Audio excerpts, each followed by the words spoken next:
Happy Tuesday. This is already 2021. I can't believe that we are into a new year, but here we are. And we decided that we were going to make a block of the month quilt in the groups for 2021, and this is the first block.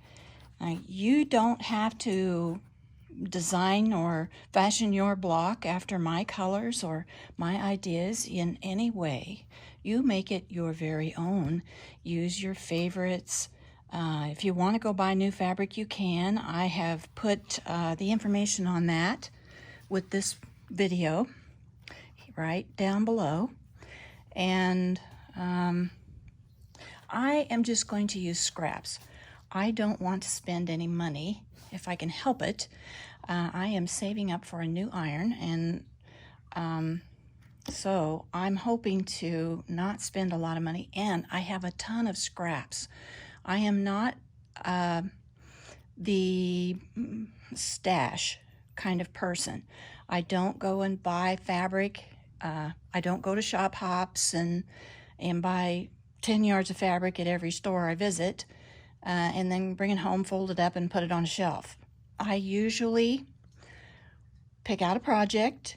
I buy what I need for that project, and I do this with whether I'm making myself a new dress or especially in my bag making. I'm very mindful of how much money I'm spending and how much waste I'm going to have, and you always are going to have some waste. So you're going to eventually collect quite a stash, I guess we'll call it, of scraps. So I'm going to use scraps. And for the first block, you're going to need 4 pieces of fabric. The picture that I posted of the whole quilt shows that you can use a solid for the background, but I'm going to just, I'm going to wing it. And maybe some of my blocks throughout the year might have a solid color in them, but this one won't. So I have my 4 fabrics picked out here. When I do scraps, I usually always wash and press them, and you can see these don't look all wrinkly and too bad a shape here. And then I keep them, all the colors together. I have a great big tote, and then I buy 2.5 gallon Ziploc bags, and then I put all my scraps of similar color in a Ziploc bag. And most of the time I can get all of them to fit. And if they're an odd shape, I might cut them up into 2.5, 3.5, and 1.5 inch squares and store them that way. I learned that from Lori Holt, and I thought it was a wonderful idea. So I don't use the little bins like she does. I use Ziploc baggies because I live on a farm in the country, on the prairie in southern Iowa. We do have a wood stove, and this house is just not accommodating for having my fabric out in the open. So we are going to get started on this, and I'm going to start by cutting out my block. I got my iron heated up, and I'm going to give you some tips on that. And for those of you who are in the beginner embroidery group, we're going to do something special. We'll get on to that as we go along. Okay, get ready to cut. So I'm just cutting my block pieces that are, and I'm cutting them bigger, because bigger than what the pattern is asking for. Because, whoops, I'm going to cut them down. I'm going to press them with some Terreal Magic. We are going to starch the heck out of this thing. And then we're going to cut out our pieces. That was a big scrap, wasn't it? All right, here we go. I got Sue. She's upset about the goings on in the living room. Okay, I'll put that back. And these are my Flying Geese blocks. So let me see. I'm going to need Flying Geese white squares. I need 8 squares, 2 7/8 inches square. So let's whack off a piece of this. 2 7/8, and we're gonna need 8. What we got here? Well, there's 3. I will go just a little bit more than 3 because we're gonna cut them down. I hope that worked. I'm not very ambidextrous. I'm not very good at cutting backwards, but there we go. We might have to cut a little more of this. We'll see when we get to cutting out our blocks. And then it also wants 2 7/8 inch squares out of this too. So let's see, that's a pretty whacked up end. So let's whack out of this side. Make them a little bigger. I used to really worry about waste. Fabric has even gotten more expensive since then, but back when I first started quilting, there wasn't any such thing as a rotary cutter or a ruler or a self-healing cutting mat. It had never crossed the minds of those genius people that finally did invent them. Okay, I think I have cut out what I need. So now I'm going to go press, and I'm going to use my Terrio Magic and really, really starch and stiffen up my fabric. And then we'll come back and we'll cut the individual block pieces that we need. You can use Best Press if you want to. If you don't have Terrio Magic, don't worry about it. You can use fabric sizing. I think that's from a company called Niagara. Or you can use Best Press. You might have to put a couple of layers of Best Press on your fabric to get it nice and stiff. But yeah, you could use that. Or I don't usually use spray starch, but if I do, I have, and if I do, I spray it on the wrong, no wait, I spray it on the right side, press on the wrong side. And I'm using my wool mat, even though I've got this great big ironing board I could use. I like my wool mat a lot.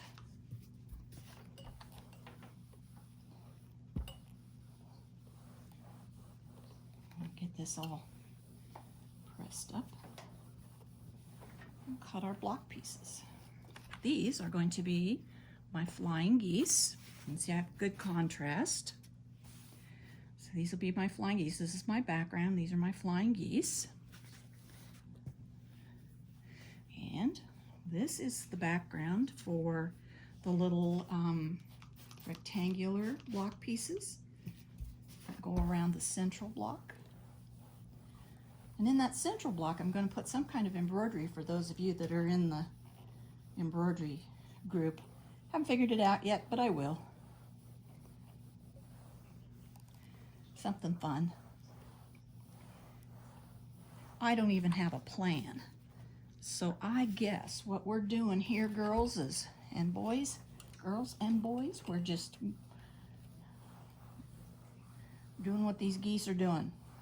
Flying in a circle.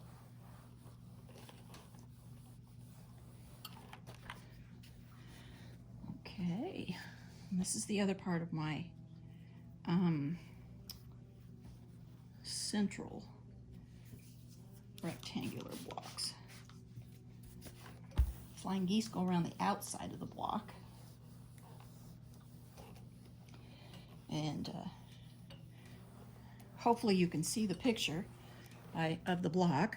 I've put some fabric requirements, and those are all approximate. So if you want to go out and buy fabric just for this quilt, you might buy maybe a little extra just to be sure you've got plenty. Okay.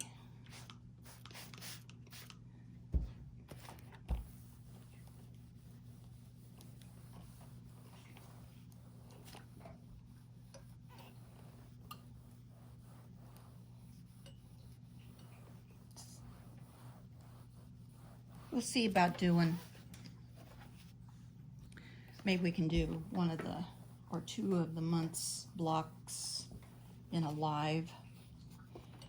But if you have questions, just post them down below, and I promise you, I look at every single comment.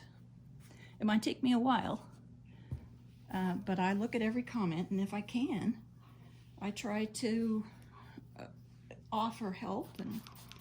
And also, there are 5 of us, I believe, who are admins on this group. There's Beth Wagar. She's a wonderful person. You can tag her. She'll come and talk to you, help you if she can. There's Jeremy Dickerson, Michael Rowe, and Tina Tremblay, and me. And you can tag any of us. Just because I'm the one doing this video series, the other admins are perfectly capable and plenty more intelligent than I am to do something like this. It's just that I'm the oldest, I'm retired, and I have time, and the rest of them all work, or they have big families at home. I know Beth even has a daughter and a grandchild living with her. It's a lot of work, and they don't always have time to put together something like this, so I'm glad to do it. I don't have anything on my agenda, and I'm sure that they could do a much better job at this than I can, but you're stuck with me, so let's see how we go here. All right, I'm ready to cut my pieces accurately now. We've rough cut them, we've pressed them and starched them, and now we're going to cut the real deal. Okay, we're going to start with the center square of this block, and it is 4.5 inches square, and it's really important if you're a beginning quilter. It's really important to cut these very accurately. And when we get to the sewing machine, we're going to sew them very accurately, but I'm going to teach you how to do that, or show you how I do it anyway. So I have just squared up one side, one end, so now I've got something square to go by. So now I'm going to come over, and I need 4.5 inches. So I'm going to put my ruler right on 4.5 inches and hold it good and cut. And I'm going to get 4.5 inches. Well, I better square up a side. I got to square up another side. So we'll do that. And I'm just putting a line on my ruler across this bottom edge. And now 4.5, and I should have a 4.5 inch square. And I'm using my big ruler, and I can see I'm at 4.5 inches. And if you have a 6.5 or 4.5 or something inch square ruler, that would be much more handy than what I'm doing, but I don't have one of those. So there's my center square.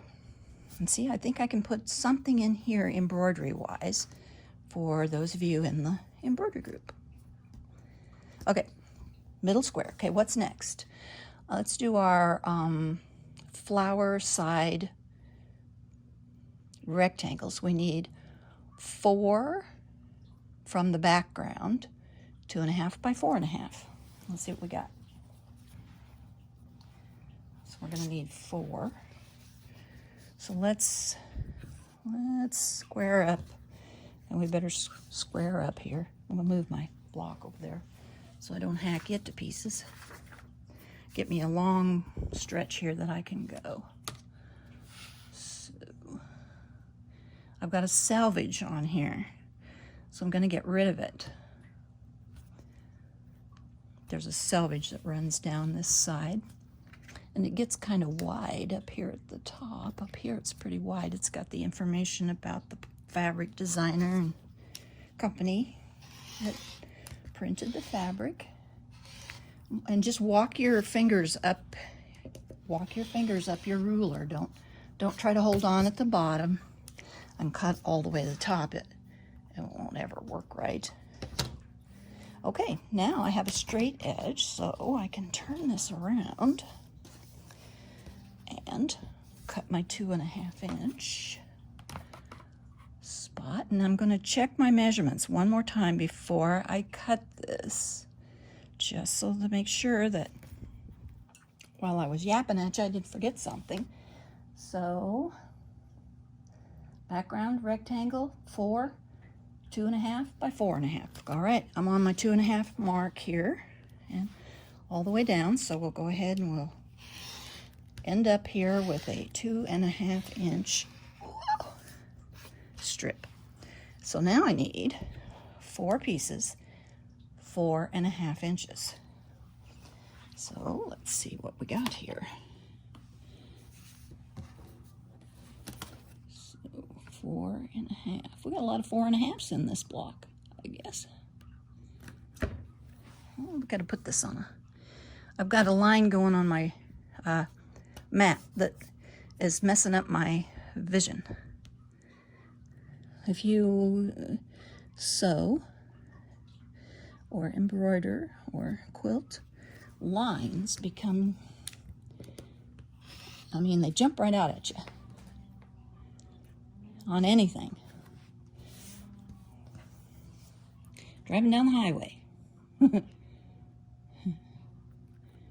You're saying, oh. All right. I'm going to scoot my ruler up just a skosh here. Make sure I'm square on the bottom. 4.5 inches. And there's 2. And I need 4.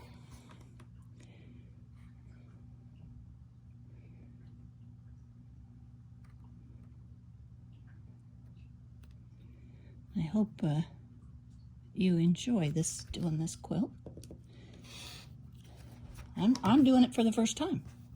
So I didn't make it ahead of time. I figure we'll get through it. If we don't, well then we can figure something else out. All right. So there's my 4 background pieces for my center rectangle blocks, parts of the block. So let's put it up here with my centerpiece. Put those there. And these are going to be the other half of those central rectangular blocks that go around the middle one. So here we go again. I've got a selvage.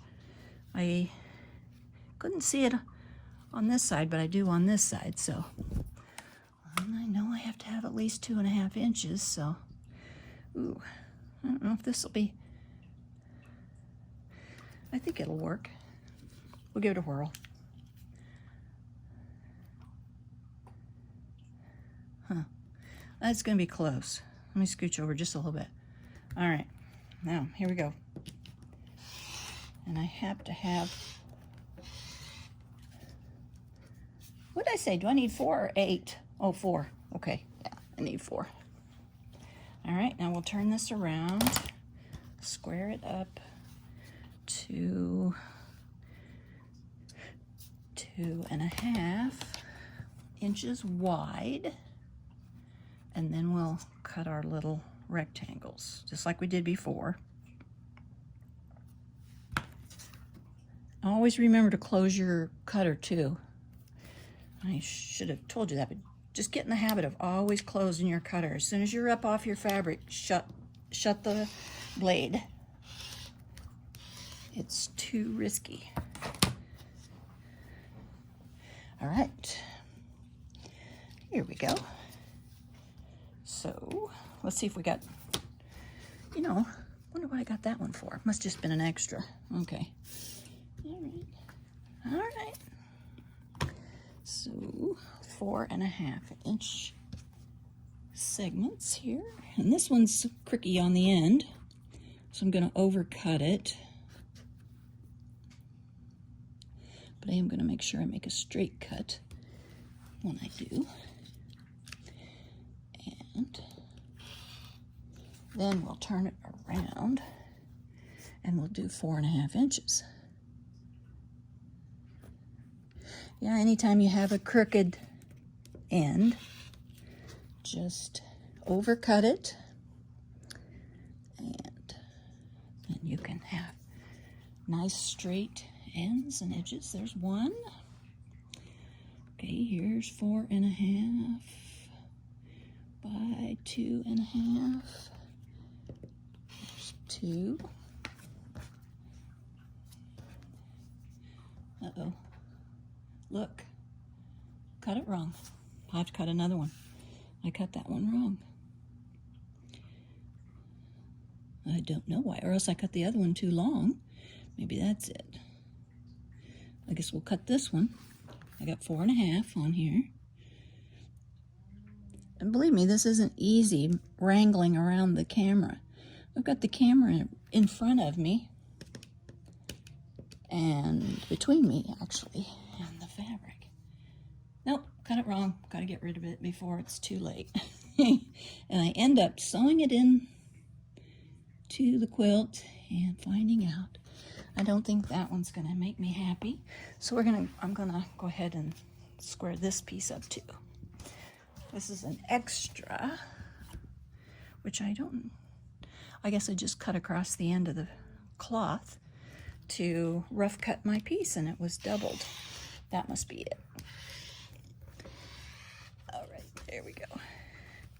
Now, I hope my arms and stuff aren't in the way. Okay, now we got to have 2.5 inches all the way down.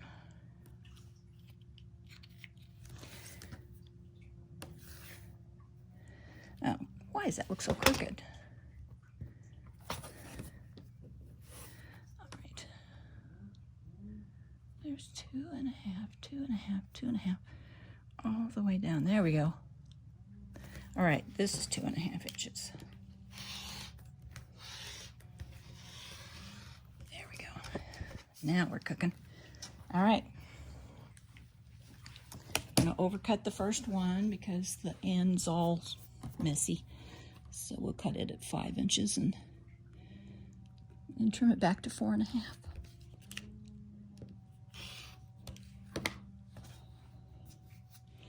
Okay, now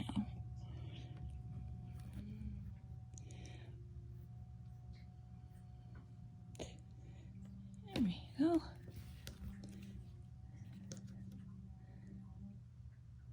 I want to change this just a skosh.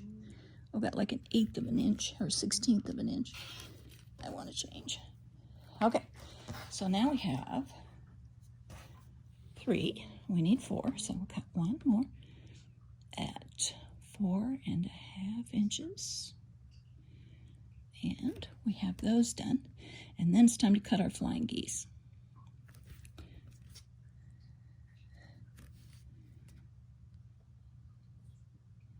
All right, there we go. Okay, through that. So there's a big part. Okay, what do we need for flying geese? Let's see. What's it say? 8 squares, 2 7/8 of the print, and 8 squares, 2 squares, 5 1/4. Blah.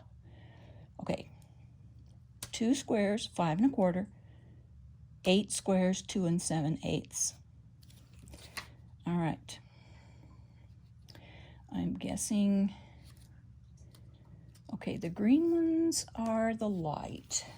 It says green on the paper, but that's from the original.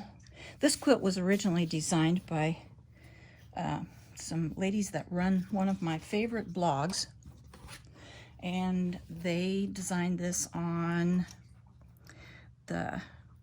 a software called EQ6. Okay, there we go. So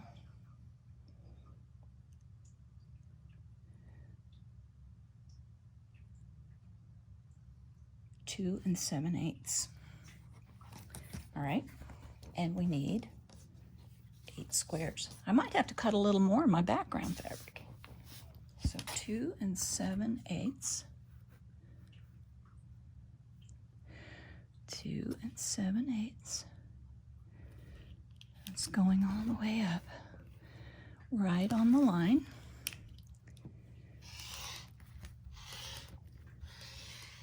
There we go. I'll have to cut this again because this is in no way 5 1/4 inches square, so I'll have to cut another piece. See why you need extra fabric, huh? All right, let me get out. I'm going to move you. Let me get out my little square for this. 2 7/8 is too much for my big ruler.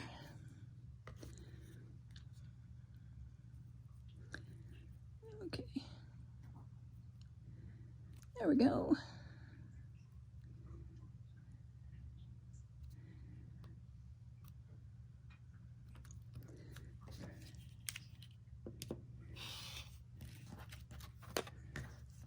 One.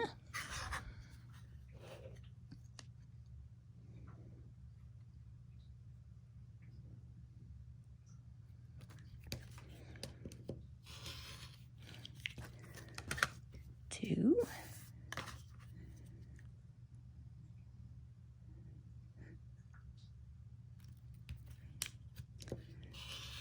3.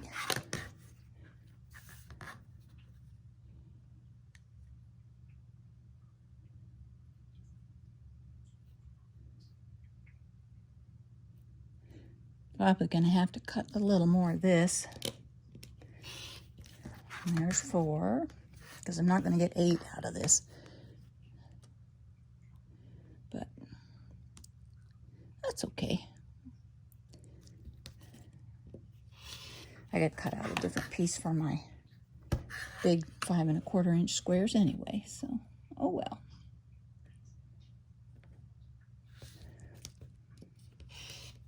Okay, how many did I get? 1, 2, 3, 4, 6. So I need 2 more. And I don't have any scraps left. Big enough for that. And I have to cut out a bigger piece of this to get 2 5 1/4 inch squares. So be right back.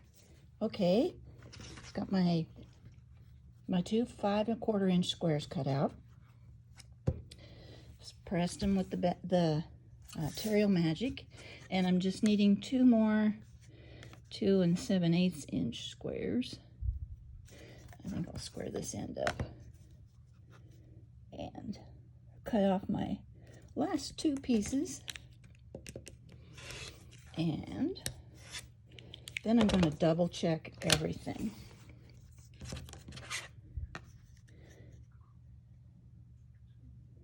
My life is awfully quiet, and talking and trying to do this, I'm quite sure I need to double check everything. All right, here are our 2 7/8 inch squares for our flying geese units that go. Make sure they're all the same size. Just check, just to make sure. All right, that's 2 7/8.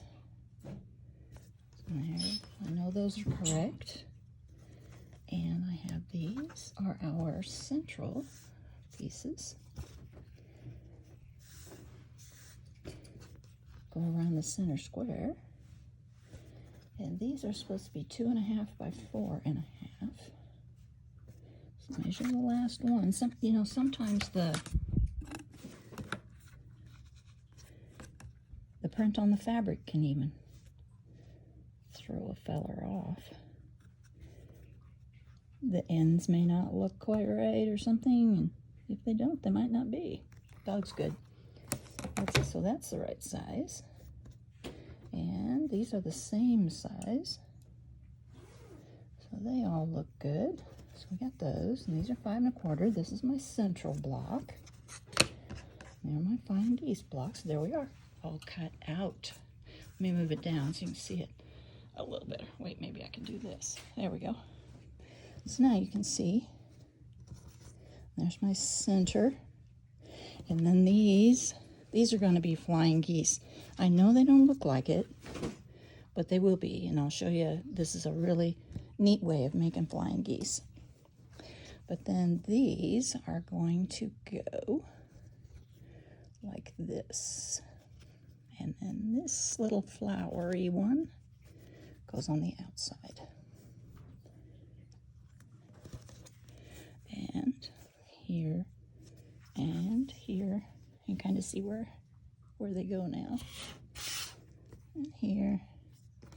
So then for you beginning quilters, this is just going to be a really fun block, and you can make several.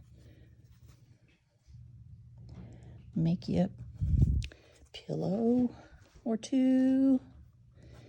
And for you advanced quilters, this is a break, a mental break for you. You get to just take a break and do something mindless, little mindless sewing. Okay, and here our flying geese blocks are going to be in the 4 corners. All right, let's get to work and piece this block.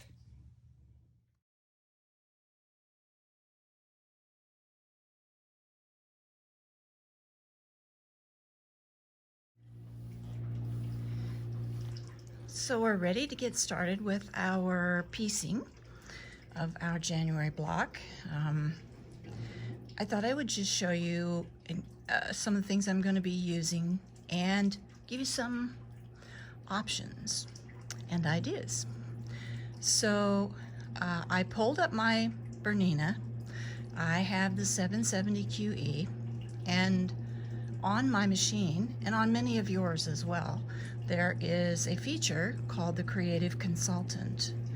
And you can go in there and you can tell the machine what kind of fabric you're going to be stitching on, what kind of stitches you're going to be doing, like say you're going to do straight stitch versus a decorative stitch, or maybe you're going to be doing a quilting stitch or something like that, a little different. And it will come back and tell you some suggestions. It'll say it would be nice if you used a 7511 needle and polyester thread for this, and it gives you a suggestion for a presser foot. So don't be afraid to go in and use your Creative Consultant and play around with that, see where it gets you. So that's what I did. I put in that I was going to be using a tightly woven fabric, which I am. And of course, remember we pressed this with Terreal Magic, so it's almost like paper. To get really, really accurate piecing, you just about have to starch or stiffen your fabric somehow. And best press, maybe two applications of best press. This is best press. You might have to do 2 applications to get your fabric workable for Patchwork, or Terreal Magic, and I use Terreal Magic for this. These are the rectangular blocks that I'm going to make right now, and I'm going to be using a polyester thread, and I've wound the same color and the same thread in one of my bobbins, and see how nice and even my bobbin is wound here. I don't have any bumps sticking out. That's kind of important if you want your stitching to go smoothly.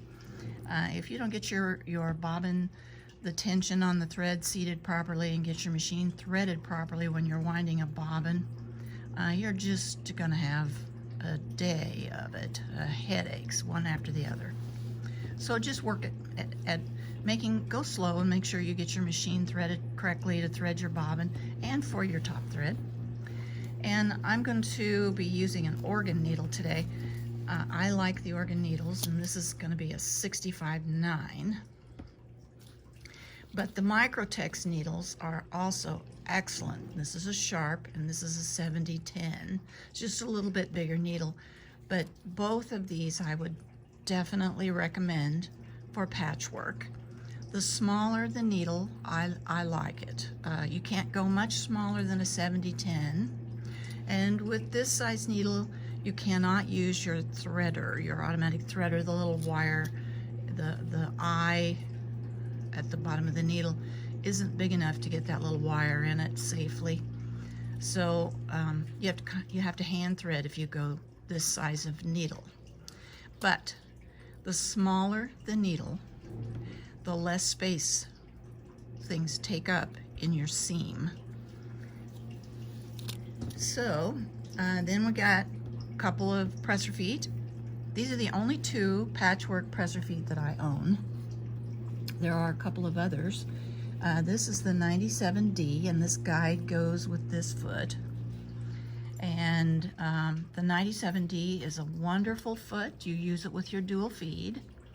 And this little guide screws into the bed of your machine, and this little guy comes right up against here.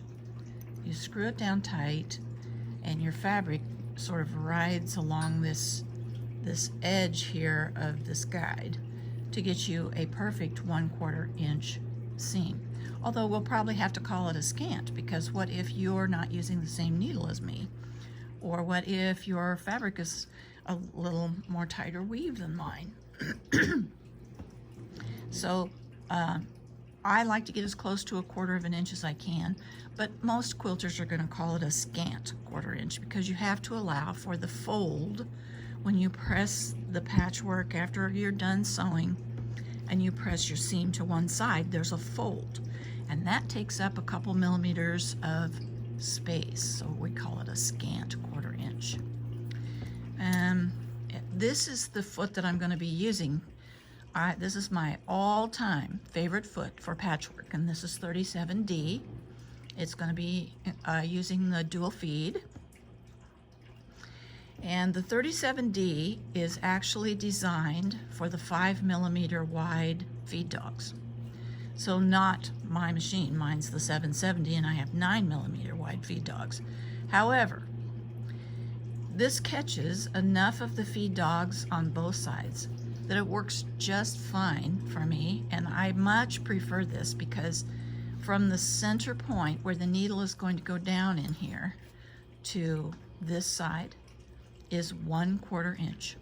From the center point to this side is 1/4 inch.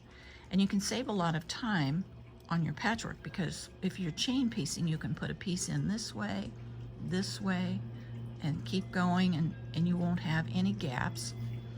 You'll save on time, thread, everything. Headaches, the whole thing. So this is my favorite patchwork foot.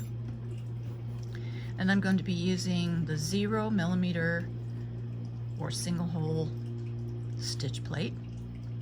That way my fabric doesn't get swooped down into the feed dogs.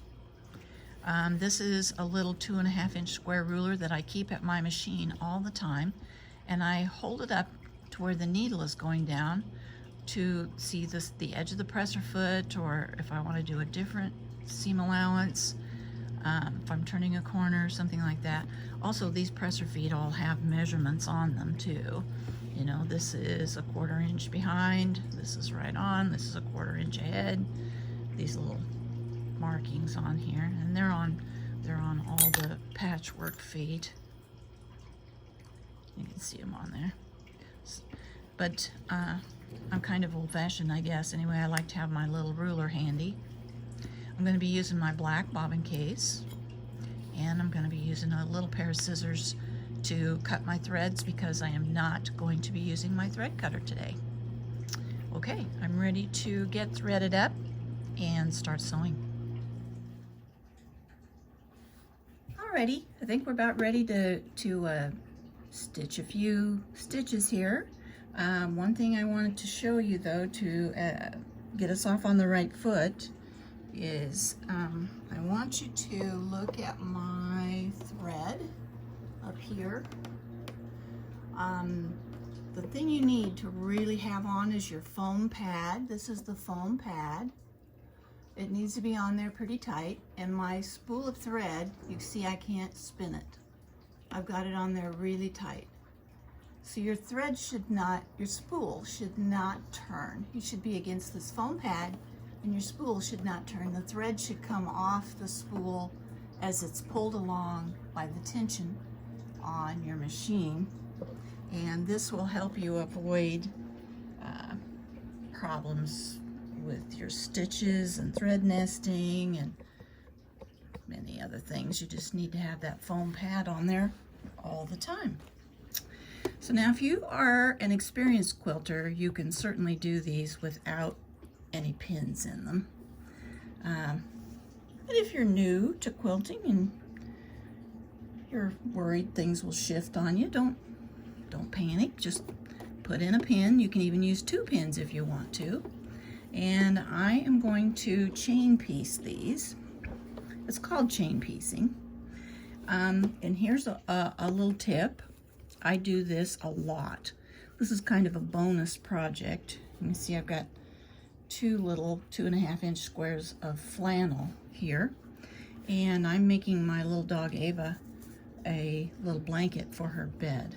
And I had tons of scraps, and I've been cutting my scraps into 2.5, 1.5, and 3.5-inch squares and strips so that I can get them used up and make new scraps.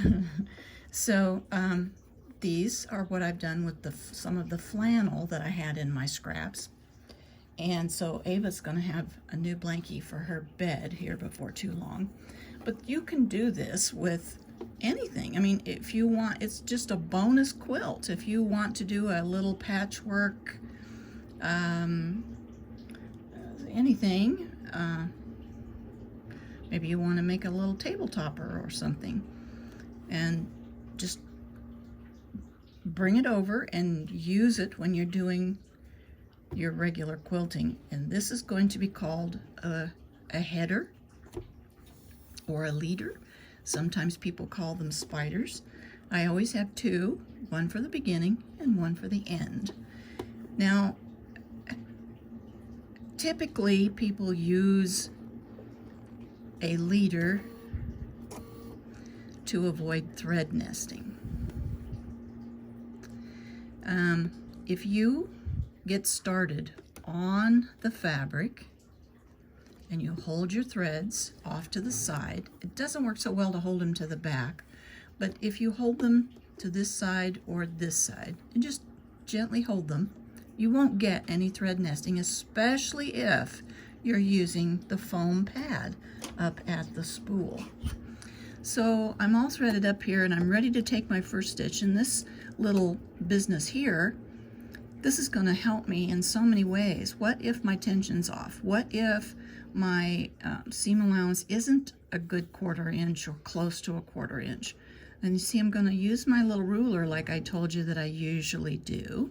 And I'm checking to the edge of the fabric from where the needle is going to go down. And that is 1/4 inch exactly.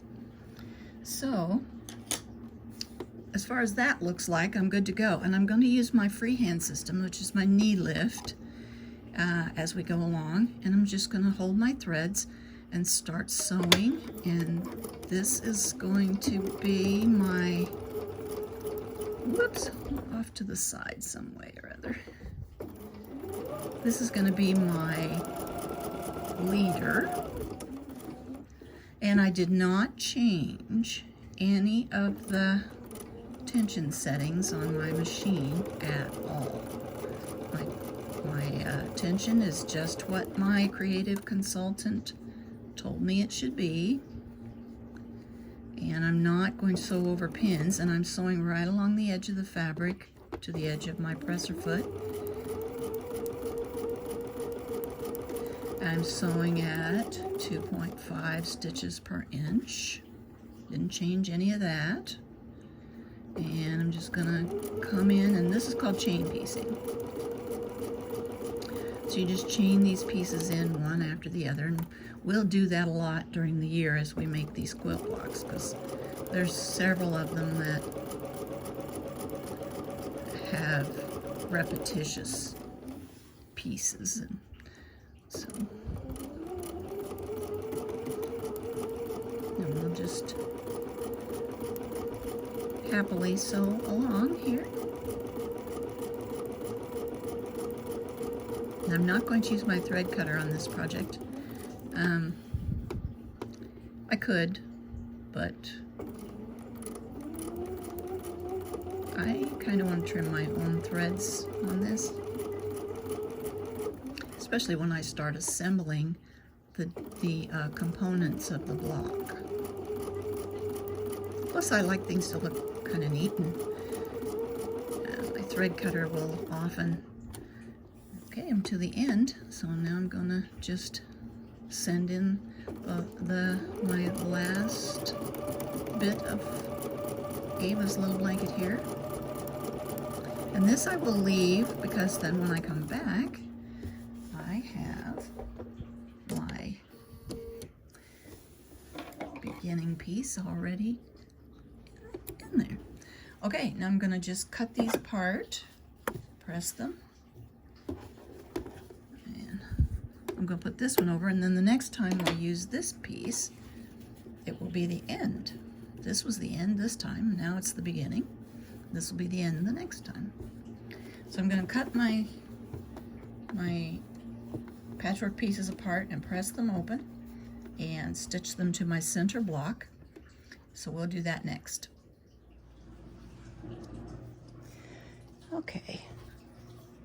The flower, or the dark print, not the background, goes next to the central square. So we will set it on here like this. And these two we can't put on yet because we have to add the corner pieces. But we can sew these. We can put them on now. The whole construction idea of your block is to put the block together in segments, this being the top, middle, and bottom of the block. I hope that makes sense to you. And kind of do it as we go along. Okay, I'm going to go and stitch 1/4 inch here, 1/4 inch here, and press these out.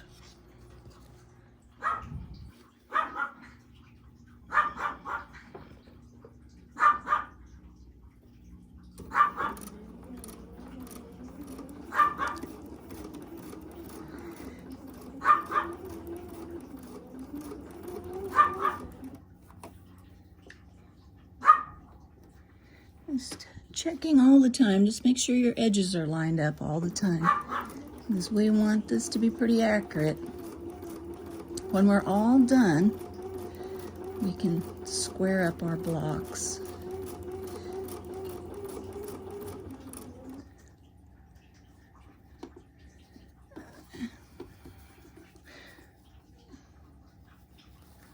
Just a minute, I gotta get some more flannel here. Got my other, well, maybe I'll just do this. Here, I can do this. I've got these. See, each one that goes through, I cut it off and I start another one, and that way I've got a bonus project when I'm done with my quilt. I guess you'd call it a bonus project.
Ava's little blanket's just going to be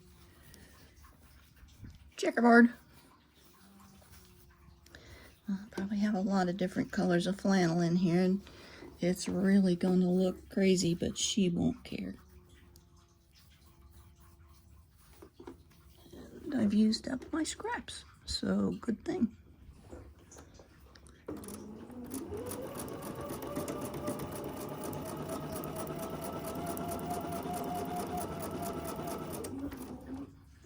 Okay, don't raise your needle, just raise your presser foot.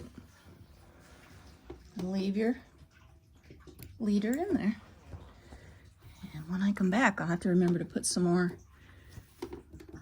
squares in my Ava blanket pile. Okay, let's go press this.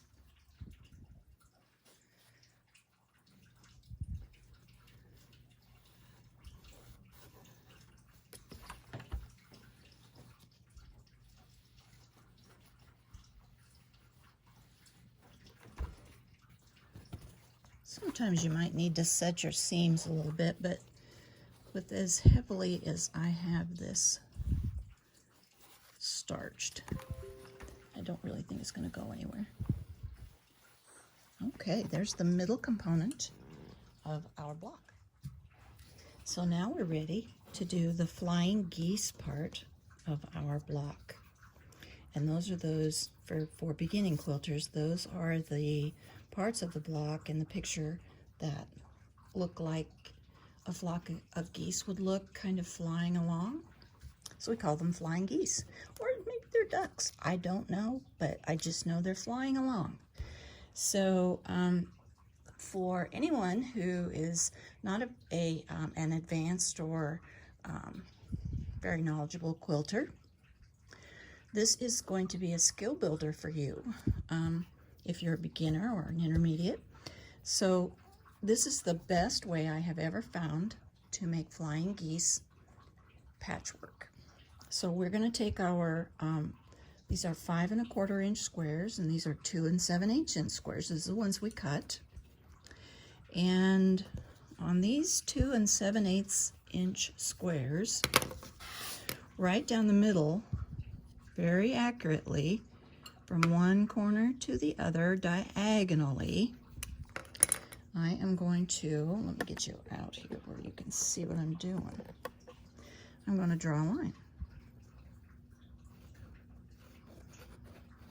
And this is just a friction pen, so it'll go away with when I iron it. And I'm going to do this on all of my 2 7/8 inch background fabric blocks. I'll do one more and then we'll do some patchwork, because you don't need to sit and watch me mark every last one of them.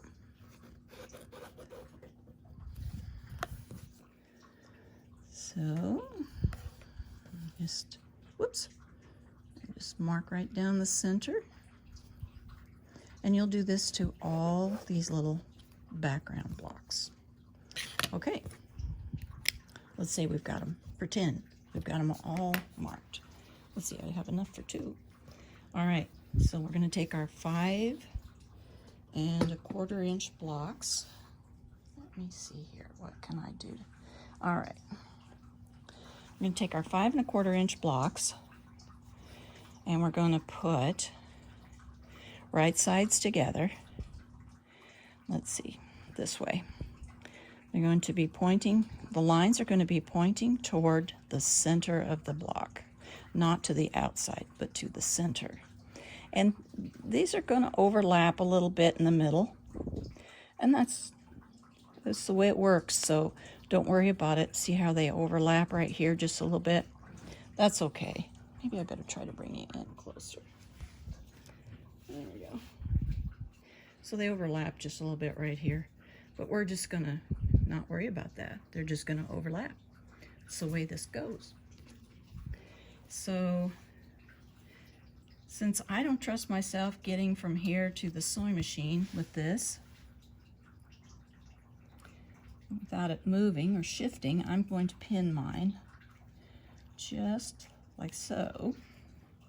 And I marked enough that I can do the other one, two. So I'll lay these on, and your lines should, if you cut out everything accurately, your lines, edges of your patchwork pieces, they should all fit really, really good.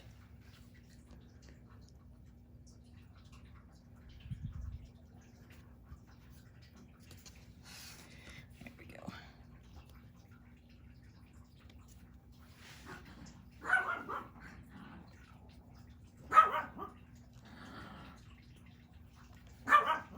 Okay, so now we're going to take these over to the sewing machine, and we are going to sew 1/4 of an inch along this side of the line we marked, and 1/4 of an inch along that side of the line we marked.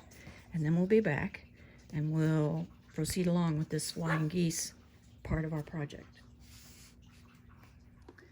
Okay, here we are. We're getting ready to do, I'm going to sew down this side of the line, and then we'll turn around, we'll come back and sew down the other side of the line, but I'm going to chain piece both of these pieces at the same time. And I've got my 1/4 inch on this side, and I'm using this side of the foot.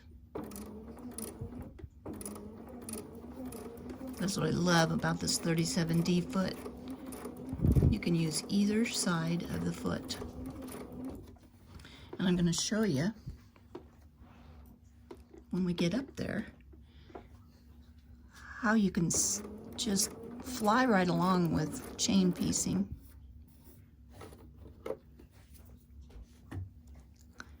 When you use this foot.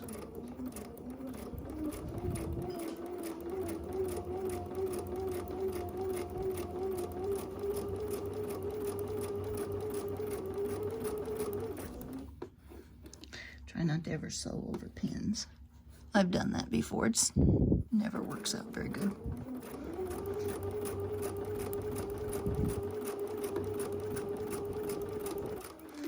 Okay, so I'm up here to the end, and now look what I can do. I can put my line on this side of the foot, which is also an exact 1/4 of an inch seam, and keep right on going.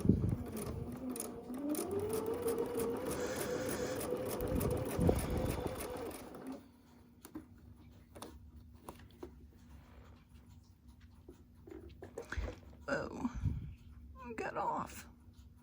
I got way off here. Let's see if I can slide back over.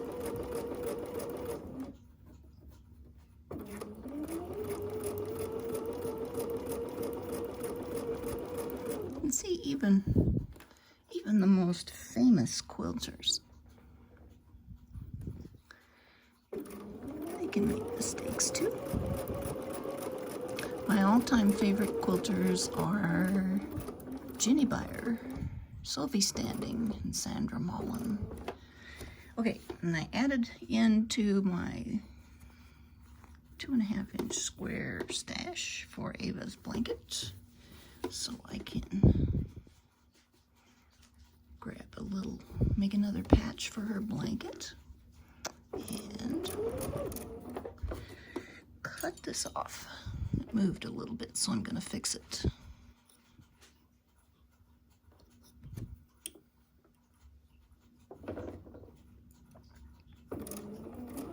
There we go.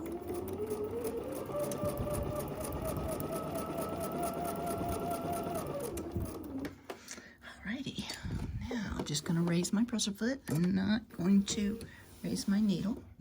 I'm working with my needle down all the time. Alrighty, look how fast my bonus project is coming together. Look how much I've got done already on it. And I've just only done a little bit of patchwork. I've got all this and more in there. So, okay, I'm going to take this over and, oh no, I'm going to turn it around. Here I have to do this. I have to do the other side first. I'm anxious, I guess, to see my quilt block done. Okay, now we have to sew down the other side of this line, which I was going to forget to do.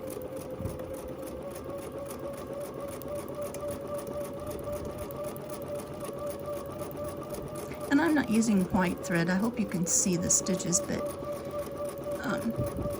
when I do patchwork, I kind of, you know, I kind of match the thread if I can.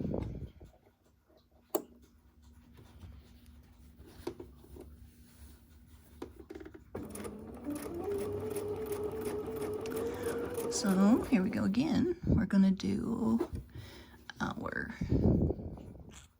come in on this side of the presser foot.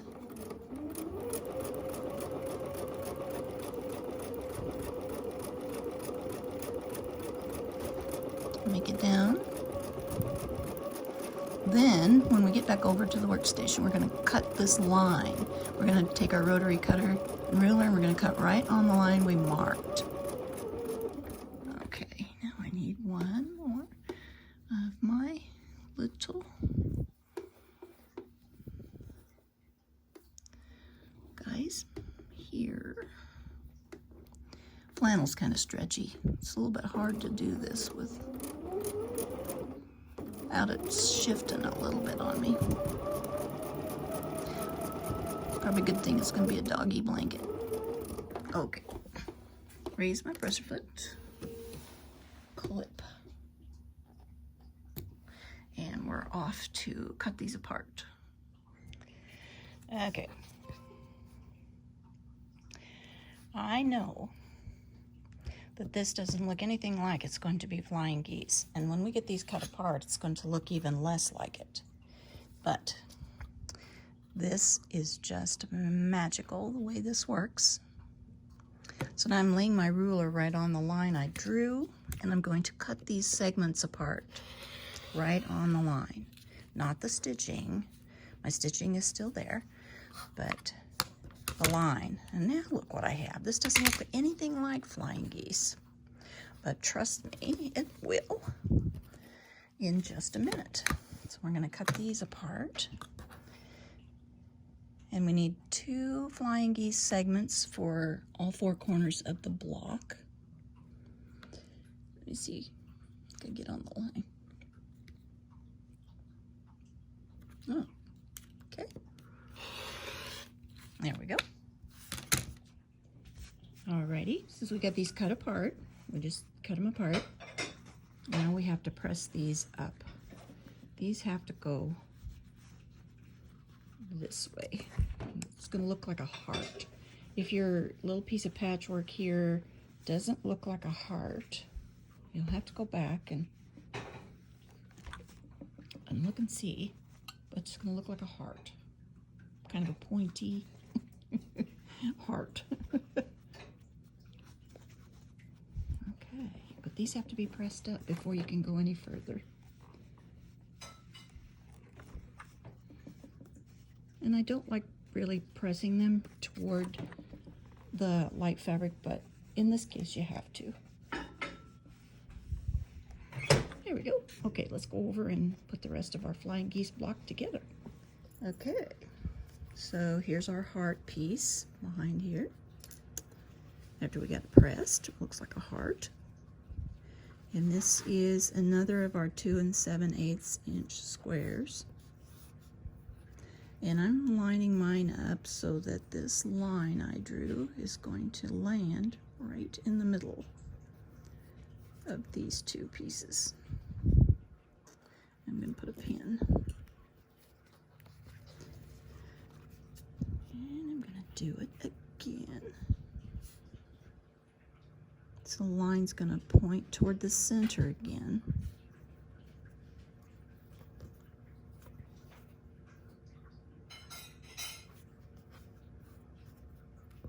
I'm going to put a pin. Okay. I got the 4th one done, but I need to press this one. Okay. I'll press it, pin it, and we'll go sew that on.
machine wanted to complain when we started that seam, but it did.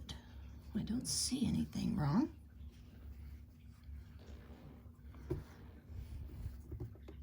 Except I don't like the way this seam looks right here at all. So let me see. Might just give it another whirl here. It's difficult to sew with a camera right in the front of your face. It's hard to see exactly where the line is. There, that's better. That's better. Now, yep, I like that better. That looks much better. Okay, I'll check my other seams, and then we're gonna go cut these apart and press them. And you're gonna see the flying geese.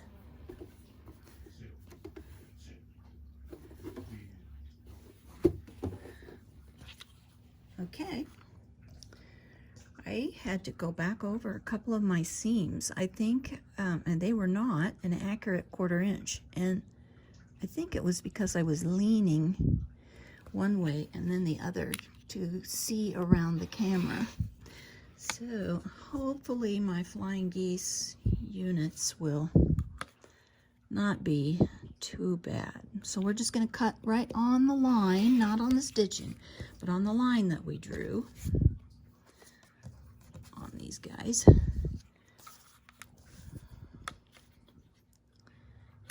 And let's see what we got. All right, there's our flying geese. So finger press a little bit, and these will have to be squared up. And then I'm going to show you a fun little trick about sewing these together so that you always have a nice point. When we sew these together, to get this really nice point, we'll line everything up, and then we're going to sew from this side.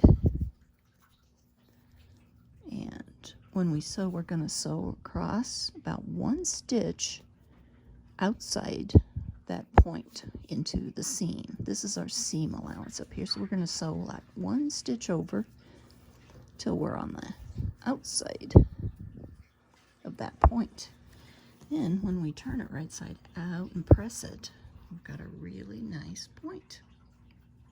Okay, so let's go stitch these together.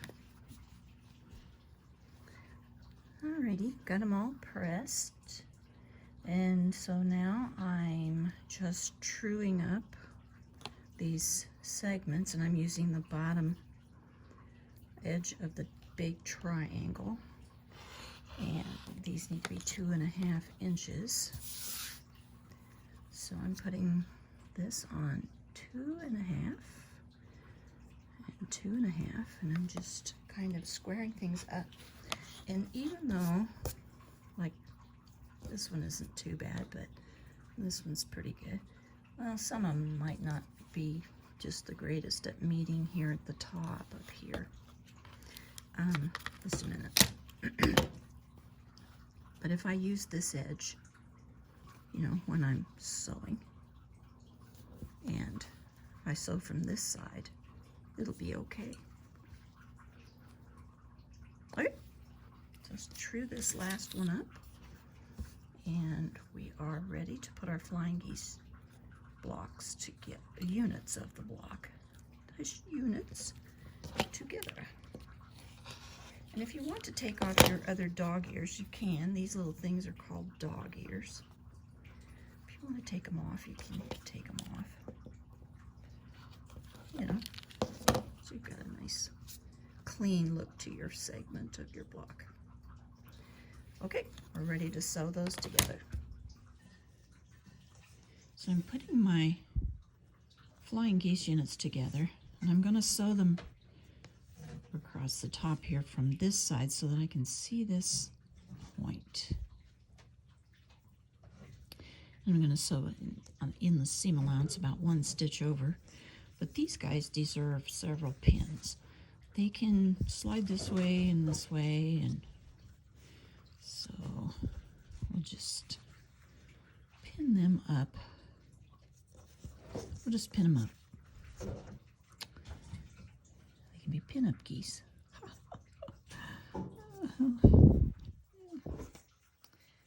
Okay, and we're going to true these up when we're done, but I want to get as close as I can when I'm stitching these together. Let's see how I'm getting them pretty close here on the edges. Close as I can on the bottom. So, I'll put a pin here. And another, whoops, sorry, another pin on this side. There we go. I'm going to do the last one. Let's see, do I want that on the outside? No. I guess I'll just put this in here. Turn it over so I can see my point. And I want to see the bottom of that. Okay, that's pretty close.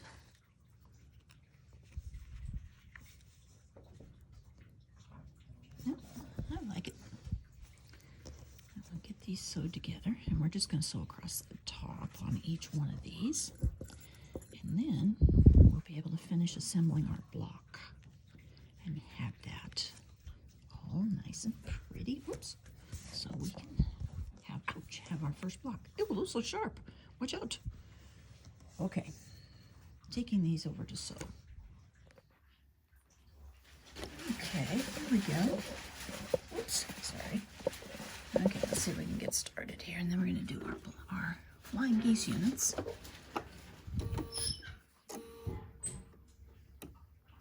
Get my leader going for my bonus quilt,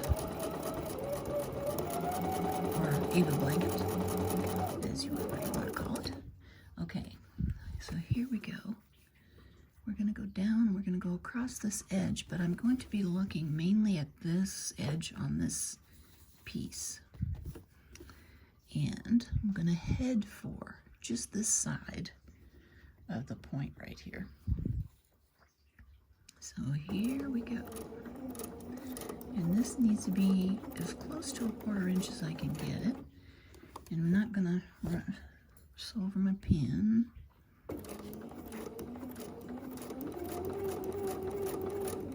Coming up to the point.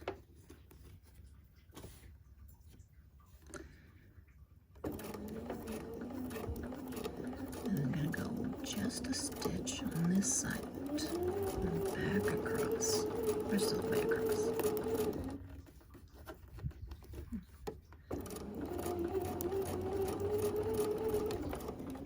Okay, we're going to do it again with this piece.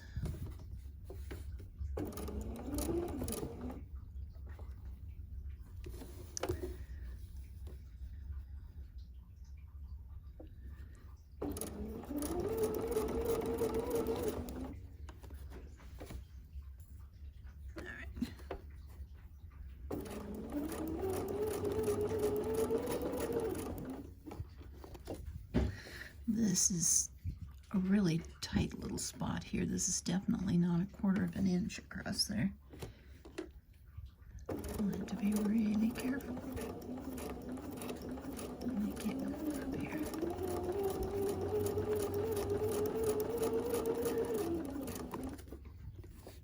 Grade back out to 1/4 inch before I get to the end. I hope this works out. But if it doesn't, sometimes, you know, if your patchwork doesn't work out just right, you have to go back and check your seam allowances, check how accurate you cut. You know, maybe you didn't cut quite accurately. And sometimes putting these blocks together the way these flying geese come together, You know, maybe I didn't get my pieces trued up just right or something. Sometimes that happens, but you can usually find the problem and fix it.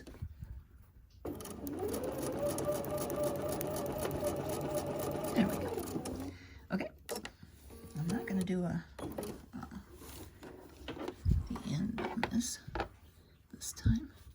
Okay, let's take these and press them and see where we're at.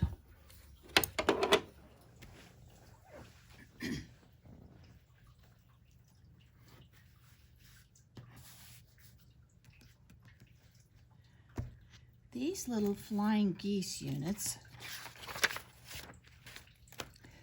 when we get them together here, they should be 4.5 inches square. So let's true these up at 4.5 inches and see how close we came.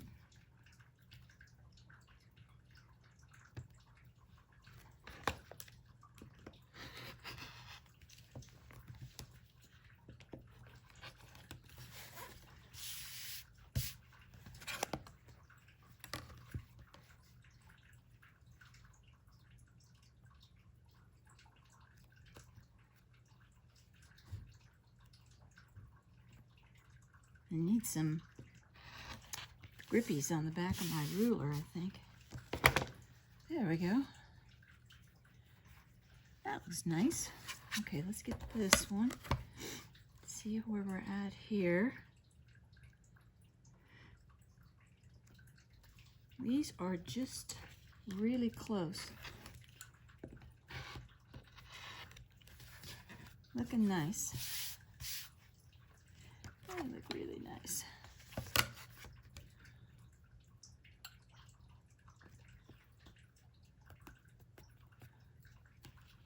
I guess for those of you who are new to quilting or beginners,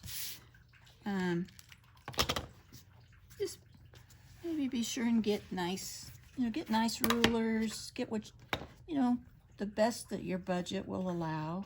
Look at our points, aren't those pretty? And this one, that looks so nice. We did good. So cut accurate, stitch accurate 1/4 inch seams, and we are in good shape. Let's see what we got here. Here's the middle part of our block. These should square up at 4.5 inches too, these little side pieces here that go around the center of the block. And then the geese go this way and this way. This goes here, and geese go this way. Let's see, and this way. All right, so I like this one better. So let's get these.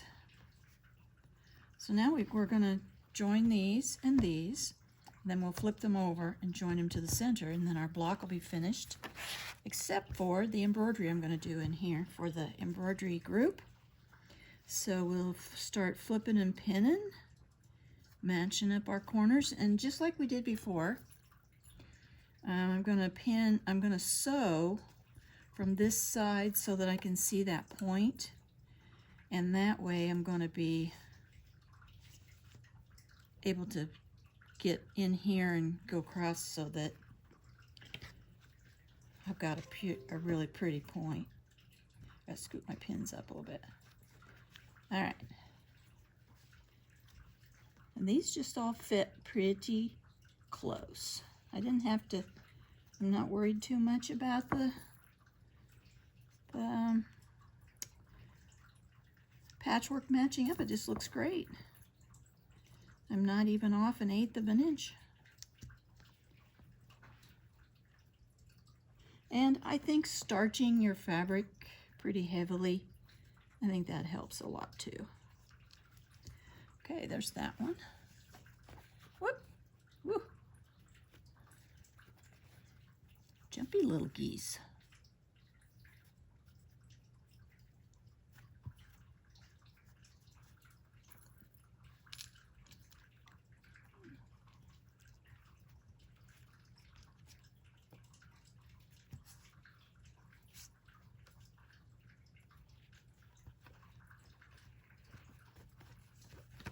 Okay, last one of these, and we'll stitch these together, and then we'll come back and finish up our block. We'll be all done.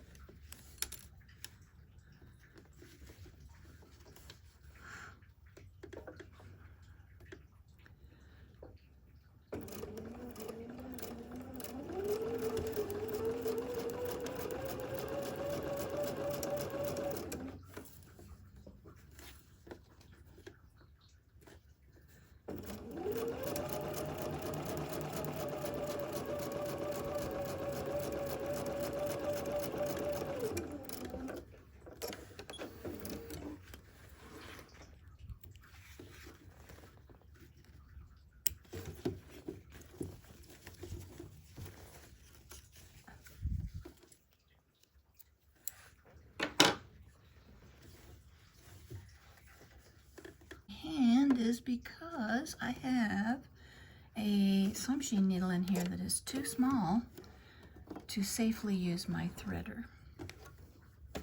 Certain needles are just too little. They have a little bitty eye. And so it isn't a good idea to use your threader on anything less than a size 11 or so needle.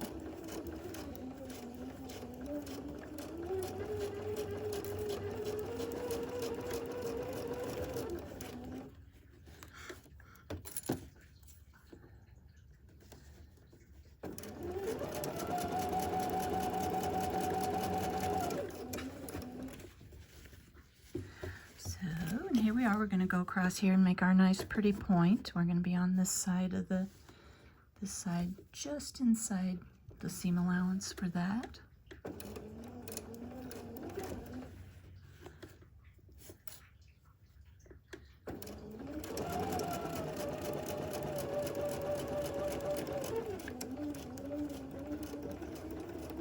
I just guided it about a stitch over right there, and then right back on my seam line.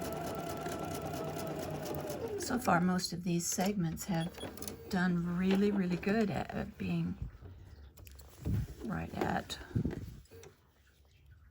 the right size. When I'm done, didn't have to trim much off of anything. Okay, well, we'll go press these, and then we're ready to finish the assembly of our block. So a little pressing trick that many quilters use is to nest seams. And nesting seams just means that if these seams go out, these seams go in. So when we press, we're going to press this so that it really hugs each other at the seams, and our block is just going to look fantastic. So I'm going to press this from the back side, and I'm going to press it so that these seams go in toward the center. And this side here has a little bit of bulk, and so I'm going to warm it up good, and then I'm going to put a clapper on it. We'll come back and we'll have here in just a minute, and it'll be nice and flat and crisp. And we're going to do the same thing on this side. I'm just going to warm it up, get it going in the right direction, warm it up, and put a clapper on it. And now, when we put our block together, these two seams go in, these two seams go out, And when we pin these together, the seams are going to be right hugging each other right here and right here. And we'll have a perfect lineup right there. So now let me press my other segment. And these have to go in. And again, I'm pressing these from the wrong side. Anytime you have quite a bit of bulk, just press from the wrong side. And be careful. I mean, I did starch this pretty heavy, but there are some bias and not straight of grain edges on some of these. Look how pretty that is. That's just beautiful. Just beautiful.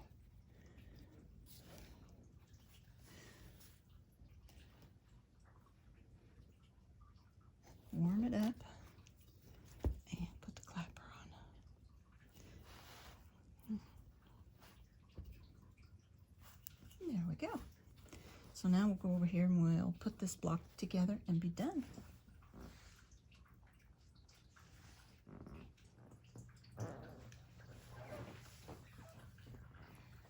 Okay, we're ready to put our block together.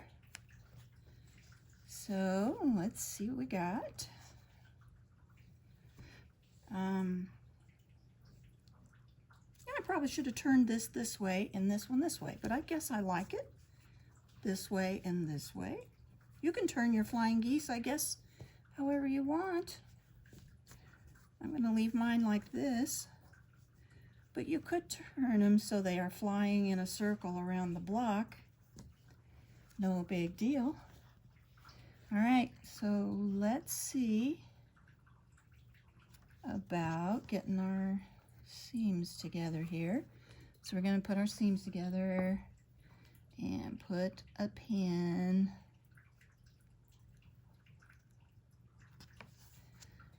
and over here too.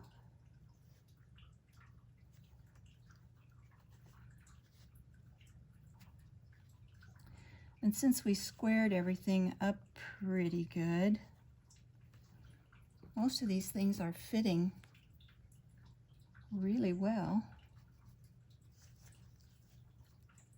Okay, so it's kind of the same thing here. The seams are going to nest. We pressed one way and then the other.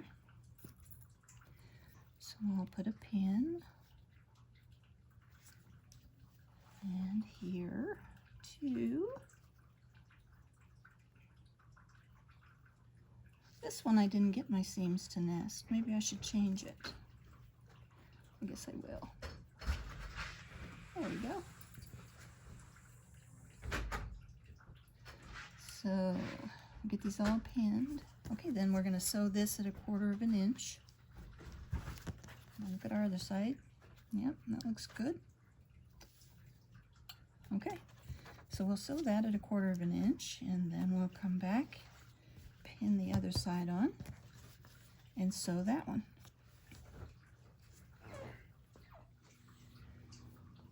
There's our two top and middle segment together, and I pressed it, and I pressed my flying geese so they're going flat. This is a lot of bulk in these seams here, so I just let them lay flat. So now we'll add this last bottom row.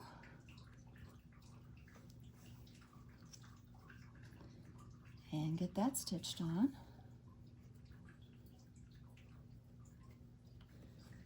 Let's see.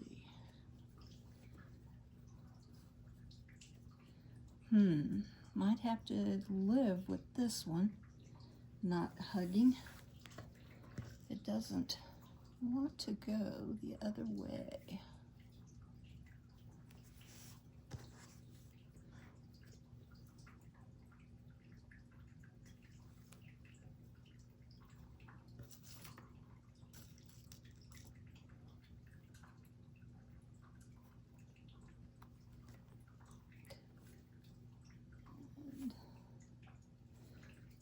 One doesn't either, but that's all right. We can make it work.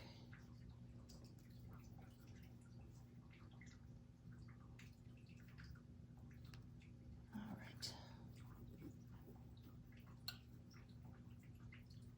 About 1/8 of an inch off here on this end. Guess I can live with 1/8 of an inch.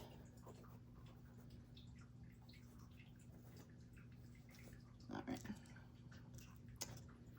This last pin in here, and then we'll go stitch this. We're going to do 1/4 of an inch across this last segment of 3 on this block. Oh boy, here we go. We're just about done. I'm going to pick out an embroidery, some little pretty to put in this center thing for the embroidery group to help them learn to use the embroidery side, or you too, if you want to, in this group. I think I'll make it all the same, part of the same video.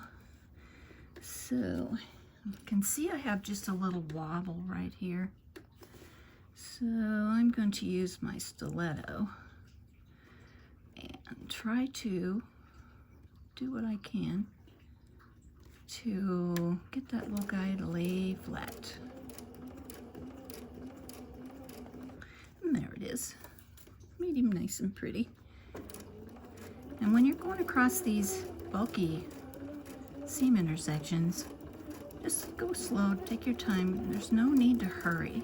Nothing done in a hurry ever turns out very good.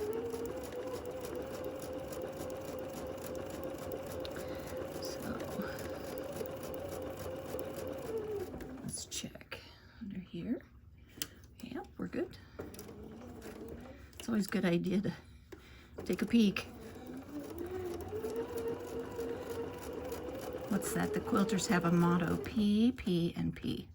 Pin, peek, and pray that these things line up. Okay, we are done. Okay, let's press this, and then we'll have a look at it. And then the moment of truth, we have to see if it measures up to 12.5 inches. Because that's really important. It has to be 12.5 inches when it's pressed, and hopefully it will be. Everything looks really nice. All our points are showing in good measure. Whoop, sorry. Okay, let's go press this.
Okay.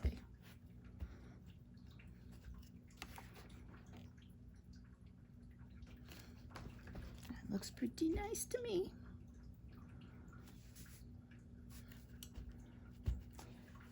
All right, let's go check it out. See if it measures 12.5 inches. So I put my block down. Whoops, I guess I'm plugged into the charger. Put my block here on the corner of my mat. Let me see if I can zoom you out a little bit. There. Now then, maybe you can see. So I put my block on the corner of my mat. I do have a 12.5 inch square ruler, but I think that I'm going to have to possibly repress a little bit because I'm off about 1/8 of an inch just down one side. So I'm thinking it's my pressing. So this is a 12.5 inch square ruler. Yeah, I think it's my pressing. I'm just off about 1/8 of an inch. Looks like I could trim a little here and square that up. Let me do that while I'm here. Alrighty.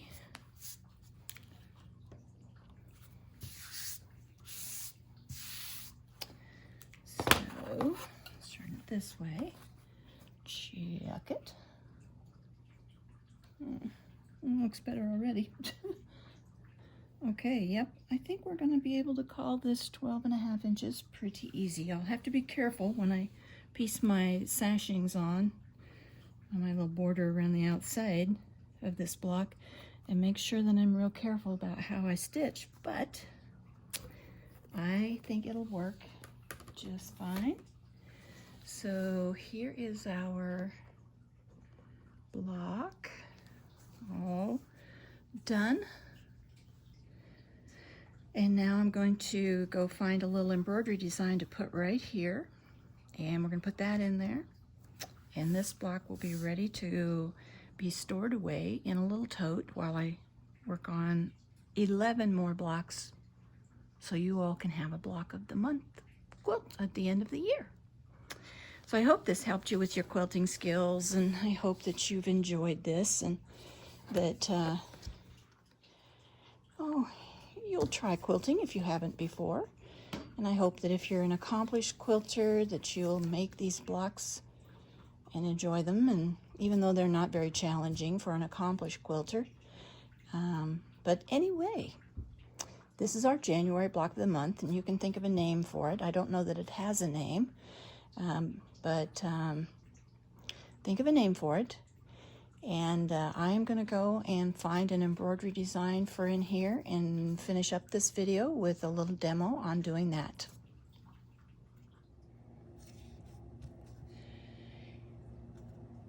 So we're going to go ahead and have some fun with our quilt block. I promised our sister group, the beginner Bernina 7 and 8 series embroidery group, that we would incorporate some embroidery in our quilt block of the month for this year. So we're going to do that. And I sat down and went through, I have a couple videos, I think they're in the files, and certainly on my YouTube channel, on how to keep track of your designs. And I showed you that I print off quite a few of the designs that I buy. I print the colored picture off and put them in clear plastic protector sleeves and put them in 3-ring binders. So last night I sat down and went through my binders until I found a design I liked that was a size that would accommodate this center spot on our quilt block. And today I've been working on test stitching it out. It's always a good idea to test stitch out something, unless maybe you've done it before and you're familiar with it and you don't need to, but I did decide I would test this out.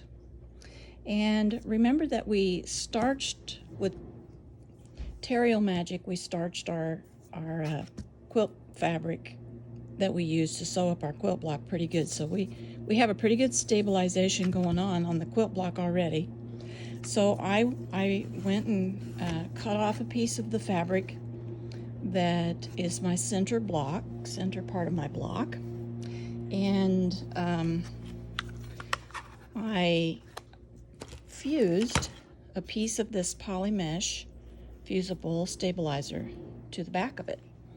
And you can kind of see it's shiny on this side, and that's because there's glue here. This is the sticky side, the fusible side, and the other side isn't shiny, it's kind of dull. And that's the That's the non-glue side. So I went ahead and fused my little sample piece of fabric to the poly mesh stabilizer. I think you can maybe see that up under there. It's right here. And then I hooped a piece of tearaway. This is a medium weight tearaway. And the poly mesh fusible comes on a roll similar to this. And if you save your scraps, you'll always have a piece that'll fit your medium hoop. And that's what we're going to be using here is the medium hoop. The oval hoop is too big and the 4 inches too small. So we're going to be using this hoop. And I'm kind of ahead of myself here, but I have to do it this way. But in a minute, after I'm done explaining a couple things here to you, I'm going to take you over to my computer and I'm going to show you what I did with this design. And I'm going to show you where to get it if you want this one. Or you can pick your own design to go in the center part of your block. But pick something, if you do that, pick something that is not dense, that is more of a sketchy kind of a look, and has, I'm going to say, 5,500 or less stitches. That will give you confidence and work out better for you than if you try to do something very involved and very dense. So here's my little stitch out, and it just looks great. Turned out perfectly. I used a basting box, and I'll show you how to do that. And this particular design just takes one color of thread, and it just takes 12 minutes to stitch out. So I thought this little vintage sewing machine would look really cute in the middle of my block. So one thing I want to point out here real quick is I did print out, after I played with this in my software a little bit, I printed out, and this is the size of this, so that I can test it on here and kind of see how it's going to look and find my centers. You see, I can see these lines on here. That's on there when it prints out, so that you can find your centers. And then I made some notes at the top that I reduced this, and it's a bigger design, and I pulled it in so it would fit in my little block. And so it's 3 1/4 by 3 5/16, and it has 5,509 stitches. So I went over just a little bit, but it worked out okay. So here's the thing. This is a really, really, really important thing to remember. In the paperwork that I gave you for your quilt, guess what these blocks are? They are set on the diagonal. They're not set square across. They're on the diagonal. So we have to turn the block this way. It has to turn this way. And then I have to position my little vintage sewing machine in here so that it's going the right direction and will be right side up when I am done with my quilt. So it's just a little bit different deal finding. So this is where I got this design. It's from an online embroidery company called Tattered Stitch Embroideries, and it's embroideries.com, and it's called the Vintage Sewing Machine Red Work. But I did mine in kind of a bronzy brown sort of to go with my quilt block. But here it is. It comes for $3.75. You have to buy this one. I'm sorry. I tried to find a free one, but I couldn't. But with this, you get 3 sizes, and you'll get your embroidery directions, just a bunch of stuff in a zip folder. You'll get a small, medium, and large, and what we're stitching out today is the small, and I'm going to make it even smaller. So you can take a screenshot of this if you need to, but the information is just below the video. And I put a link, so you can just click on it and go. If you want to use this design, you can. But see how it's kind of sketchy? There's not a lot of density to it. This is what's great for tightly woven fabrics and for a small design.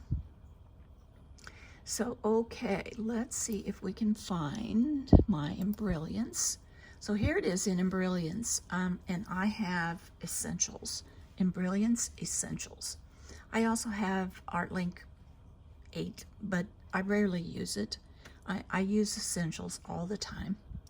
And so what I've done, you can see that I've pulled this in and reduced. It used to be the size of this big square. And when I started out, let's go back. Okay, so now it's the original size, and I'll highlight it, and it's going to tell me it's 3 3/16 by 3 7/8. And my little block in the middle finished at 4 inches, so that's too close. And down here, way down here, it's telling me it has 5,598 stitches. So let's make it smaller. So I'm just going to grab the corner here and push it in, and I'm going to get it down to 3 1/8, 3/16, 1/16 maybe. There, let's do that. And then I will save this to my USB stick. I'll give it a name like Reduced Size Vintage Sewing Machine or something like that. And I'll save it to my USB stick, and then that's what I will pull up when I get to my sewing machine. So that is how I reduced the size of this, and now I'm down to 5,499 stitches. And the way that I save these in Embrilliance, I always save everything as a stitch and working file. That way if I want to go back in and change it later on, I can. If I want to merge it into something else, I can. And it's just a much easier situation to save it. You have a lot of choices here. Working file, stitch file, whatever. But I always save it as a stitch and working file. And I save as because if I saved it the way it was, it would save my original. And I don't want to lose that. So there you go. That is how I reduced and saved this design. And now it's on my USB stick, and the way I did that was when I asked it to save as, up here in this little box, I told it, I want you to put it in I don't have a USB drive in. If I did, it would be in here, and I would click on it, and it would send it to the USB drive. And I'm saving it as an EXP file. And if you buy this little design, it comes with every file extension there is. And so you would just pick EXP and do your work with that, because Bernina's like EXP, they like ART, and some others, but they complain the least with EXP. Okay, so that is where I got it, how I reduced it, how I saved it, and got it on my USB stick. And I'm going to go and find the center of the middle of my quilt block and go ahead and stitch this design on my actual block now. Okay, so now I'm ready to locate the center of the middle of my quilt block. And the way that I did that, I'll show you how I did it. It doesn't work to fold it right sides together very good because you've got your seams are kind of overlapping. You can't really see the points of the corners. So let's do it this way. We'll put it wrong sides together and match these corners.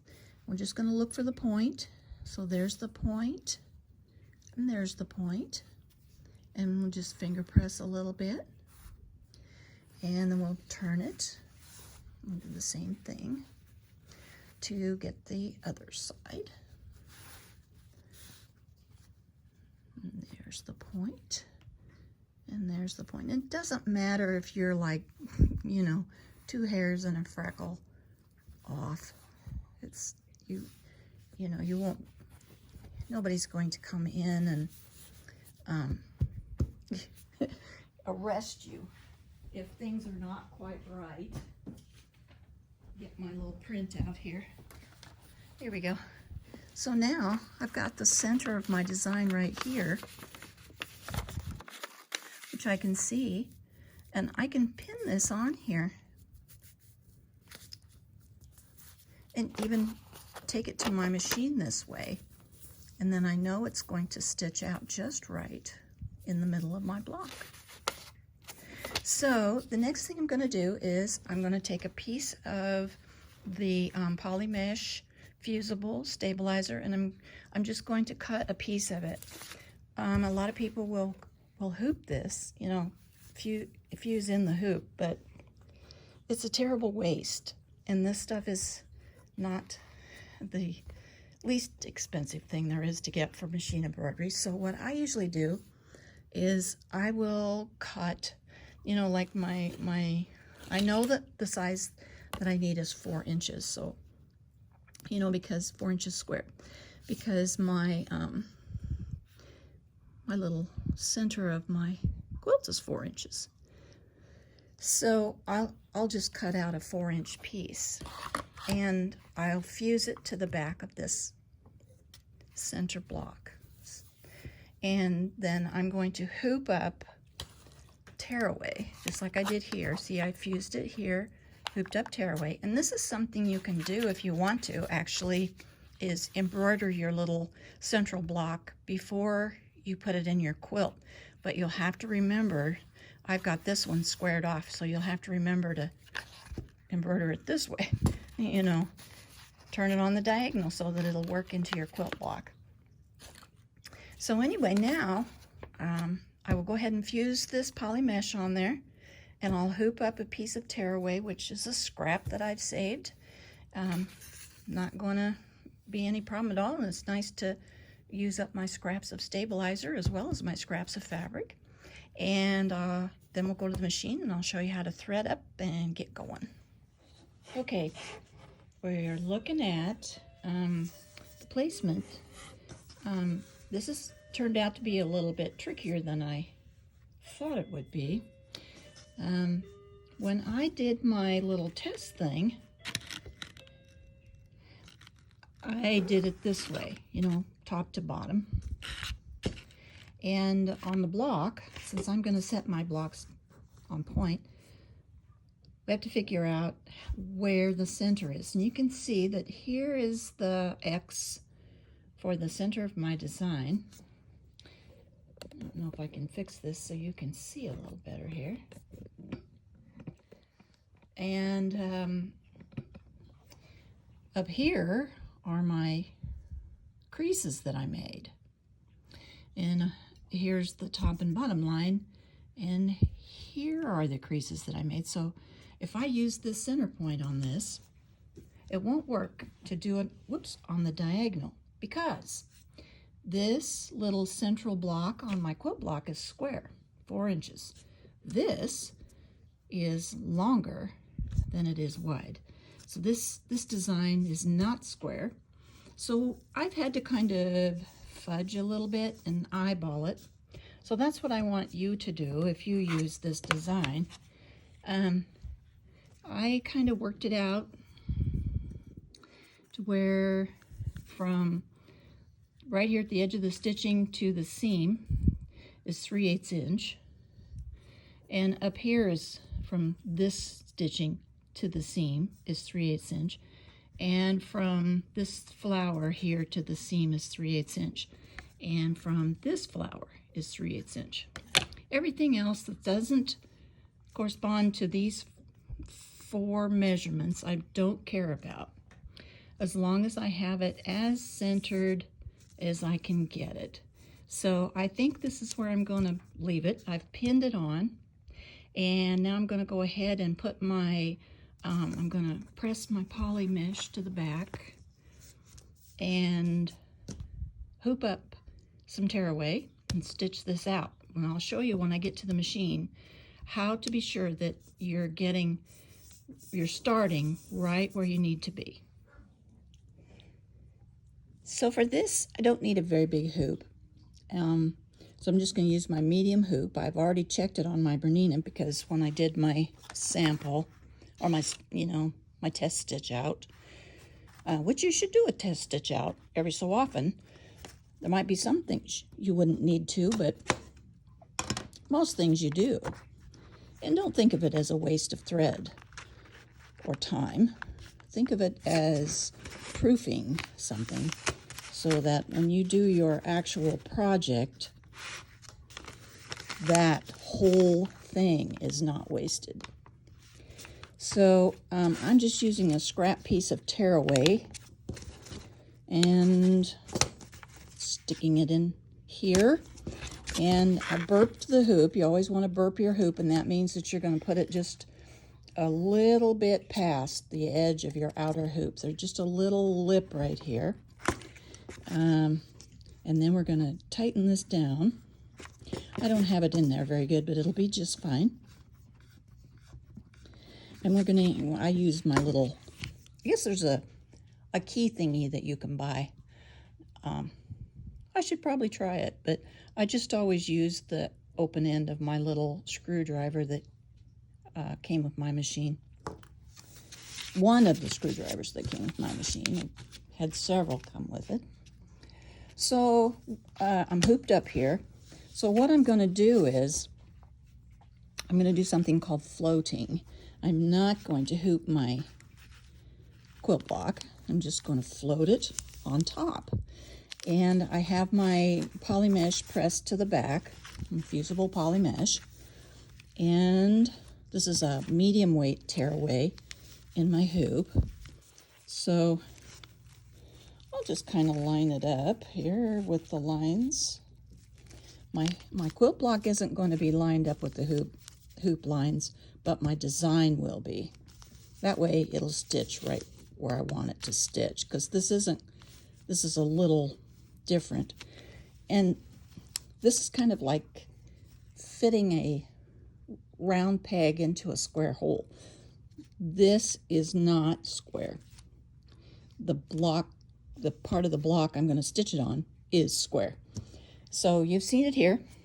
You actually can fit a round peg into a square hole. I mean, you can tell people you did it because you're gonna. So, okay, so I might spray on here. I might put a little bit of 505 or Dritz spray and kind of stick this down a little bit. And then we'll go to the machine and be ready to start our stitching.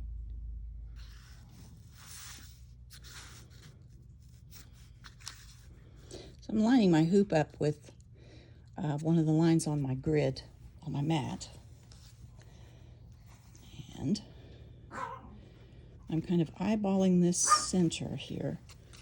Let's see, I think I'll center the middle first. And I've got some spray on here now. Okay, way off.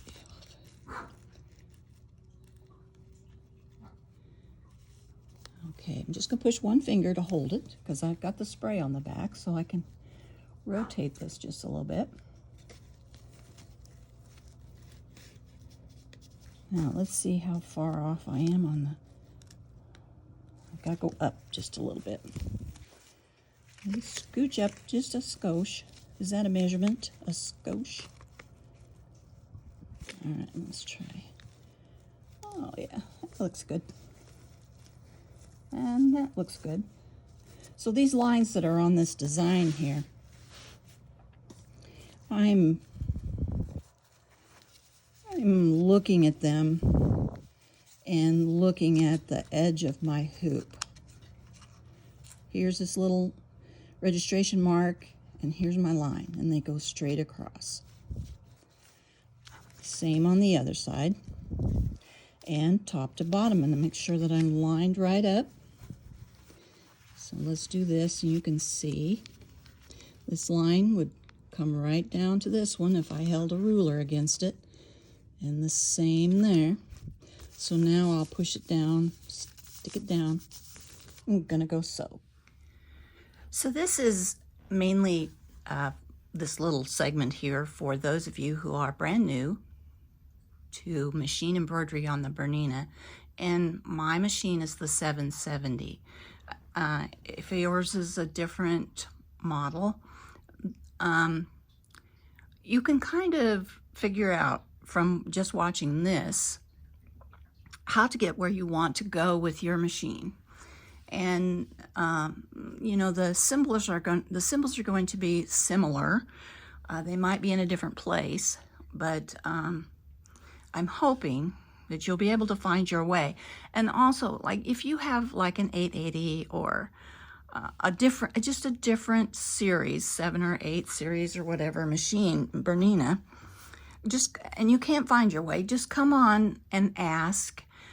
Tag any of the admins, they'll help. And we have wonderful members too on this group that are absolutely outstanding with helping with Bernina questions. So don't be afraid to post and ask. So here we are. We're at my embroidery screen. I've just pulled my machine up, and it's I have a warning or a red exclamation point there by my presser foot, and it's asking me to be sure and confirm that I have my 26 foot on, and I do. My foot's down here, and I do have the 26 foot on, so we'll tell it yes, I do.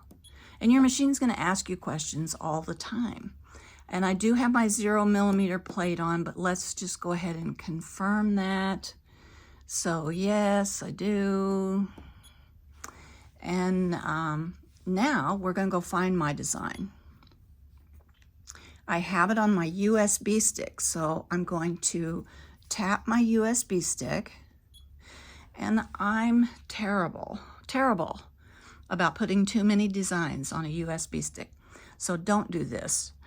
Don't do the things I do like this, because, you know, you're just supposed to put 1 or 2 designs on. And I always buy 32 gigabyte sticks, and I don't know why I fill them up, but I do. I'm not supposed to, so I shouldn't.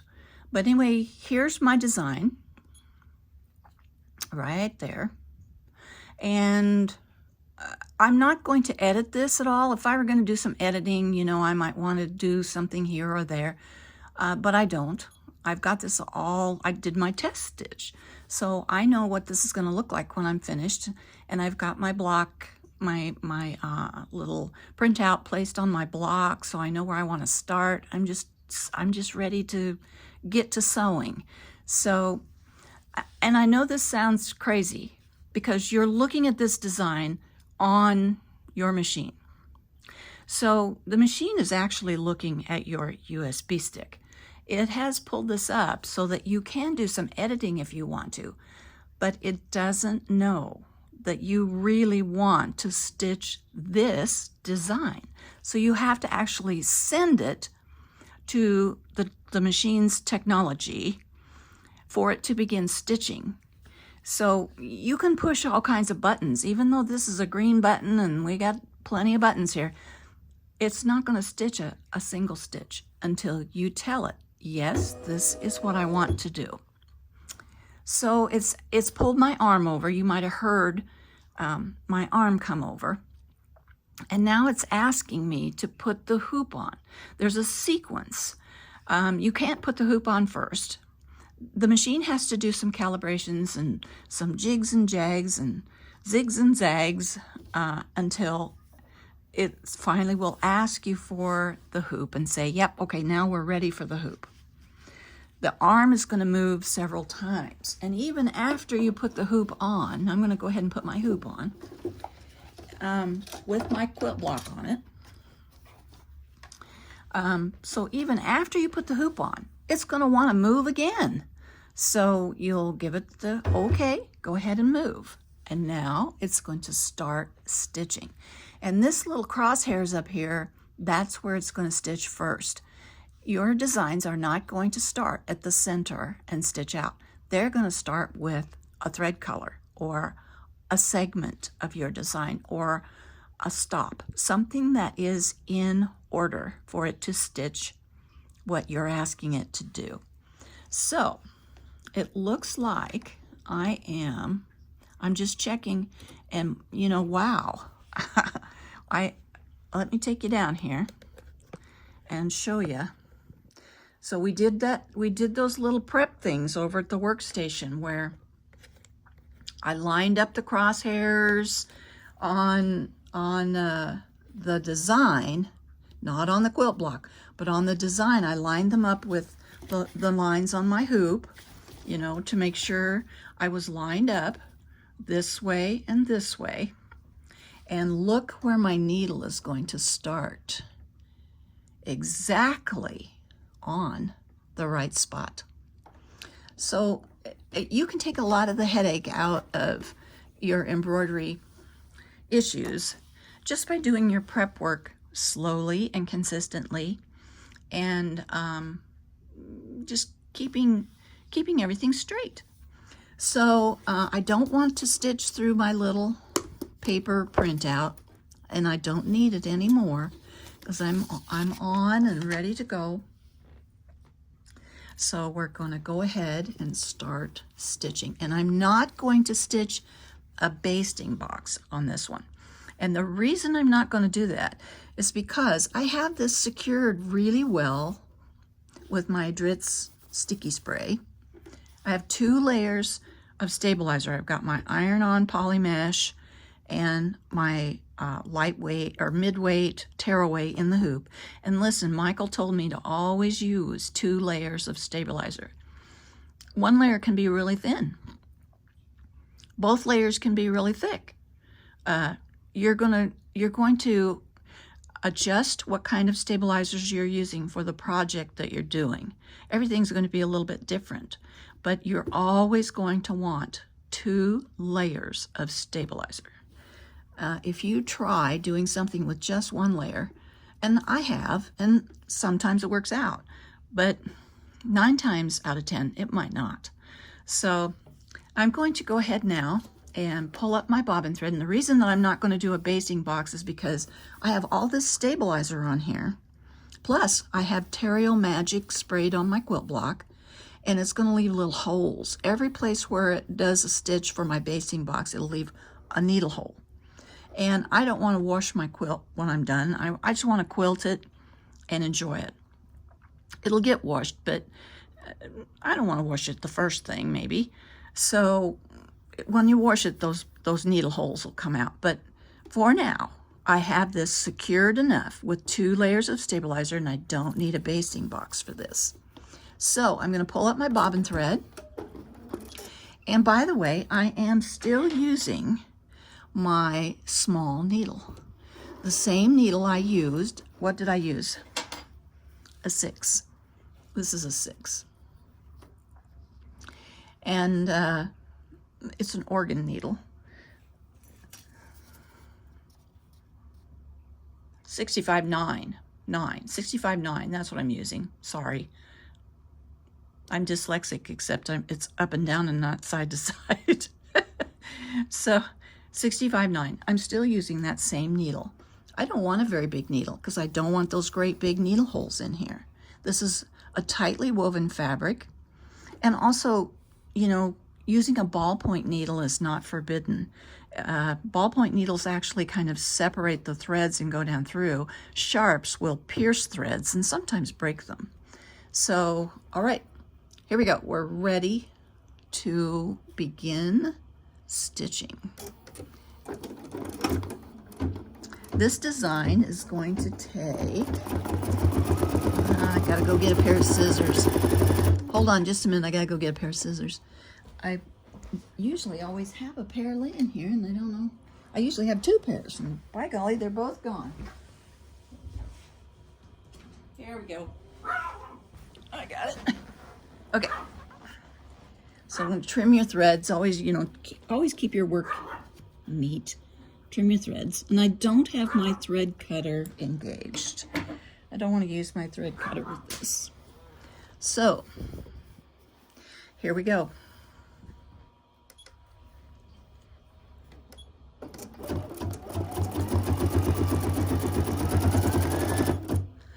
Oh, as luck would have it, I'm out of bobbin thread. Hold on. I'll fill a bobbin and be right back.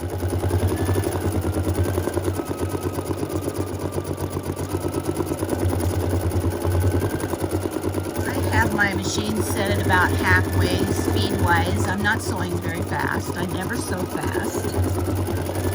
I've had my machine for 4 years and I've never used the bunny rabbit button. I'm using a 60 weight embroidery thread on the top, and I'm using, it's a 40 weight embroidery thread on the top and a 60 weight bobbin thread in the bobbin.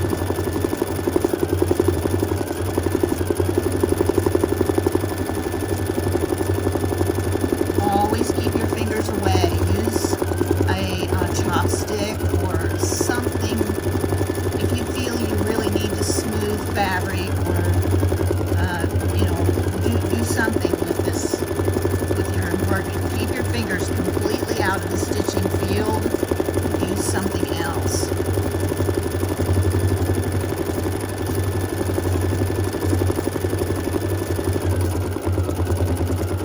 This design is going to take 12 minutes to stitch out, so we'll stitch just a little while, and then I'll stop the video, and then when it's finished, we'll be back and we'll have a look at our quilt block.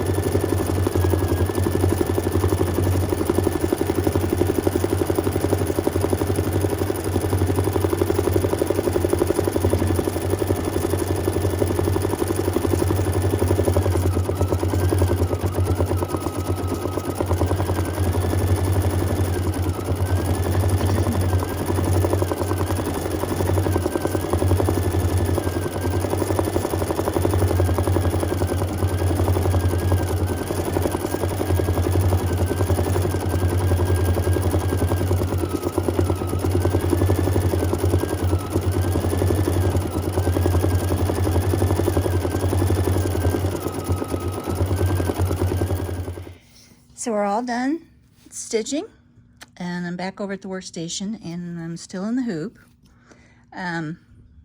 It looks great. I think it looks really, really nice. I chose a color of embroidery thread that was a little darker than some of these browns in here. It was sort of a coppery brown kind of a color. I really liked it. So, okay, so let's take it out of the hoop.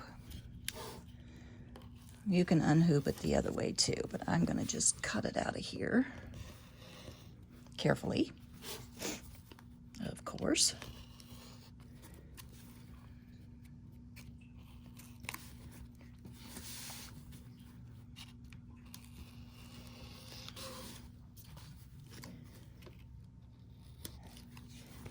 Here we go.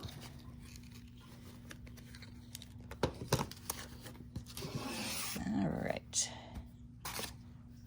So now then, here's the back, and this is my tearaway. So I'm gonna see if I can get it to come away from some of this. And then I'm going to cut,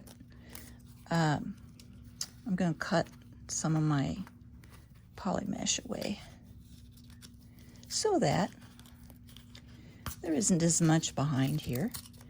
And if you were going to have your little quilt long arm quilted by somebody, the more of these stabilizers you can get off, I think the happier your long armor will be. But this won't be too much. And I'm probably going to end up quilting mine edge to edge. I do almost all my own quilting. Edge to edge. I've got this machine, why not? You know? So I'm going to go ahead and go inside here and take away some of this, and then I'm going to trim this, as much of this poly mesh away as I can, and I'll be right back. Alrighty, I got most all of it off of here that I want to take off, and I've trimmed away just about everything that I I think I want to trim. You have to be real careful, you know, when you're trimming.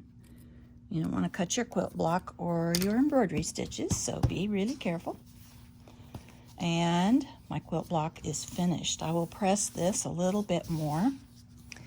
Just press it and it's done. So I hope you've enjoyed this video on your first quilt block for the group for the year, your block of the month. You can make 2 or 3 of these actually, because this is not a hard block to make. And one thing I did discover when I was looking at this last night after it was finished, before I did the embroidery today, and remember when I squared my block up earlier in the video, I was like an eighth of an inch off on one side, and I found it. It's in these points. These points here, they should meet like this one. This is a good point right here. This, the point is chopped off, and this one, the point is chopped off. And over on this side, I don't have any good points. Well, one. But this one could be out a little more, and this one could be out a little more. And if you figure those up, that's about a 1/16 of an inch. So there's my 1/8 inch. So when you are piecing your block, after you watch this video and you're all set to go and do your block, do your points, pin your points, and stitch from this side so you can see them, because that's what I didn't do. I stitched from the other side, and I should have been paying more attention. But that's why I'm an 1/8 of an inch off, which I think I can fudge it when I'm putting my sashing on and fix it. So I'm not going to take this apart and redo it, but that is the scoop on that. So have a very good day. Enjoy your sewing machines and your stitching today, and make something really pretty. Make your blocks and post the pictures. Hashtag Bernina Group Block of the Month, so we can get them into the topic at the top of the page. And just have a great day. See you next time when we are going to be doing the next block of the month in February. And later this month, I'll do a sew along on some kind of a little bag or pouch or something. So we'll have fun with that a couple weeks. Bye for now.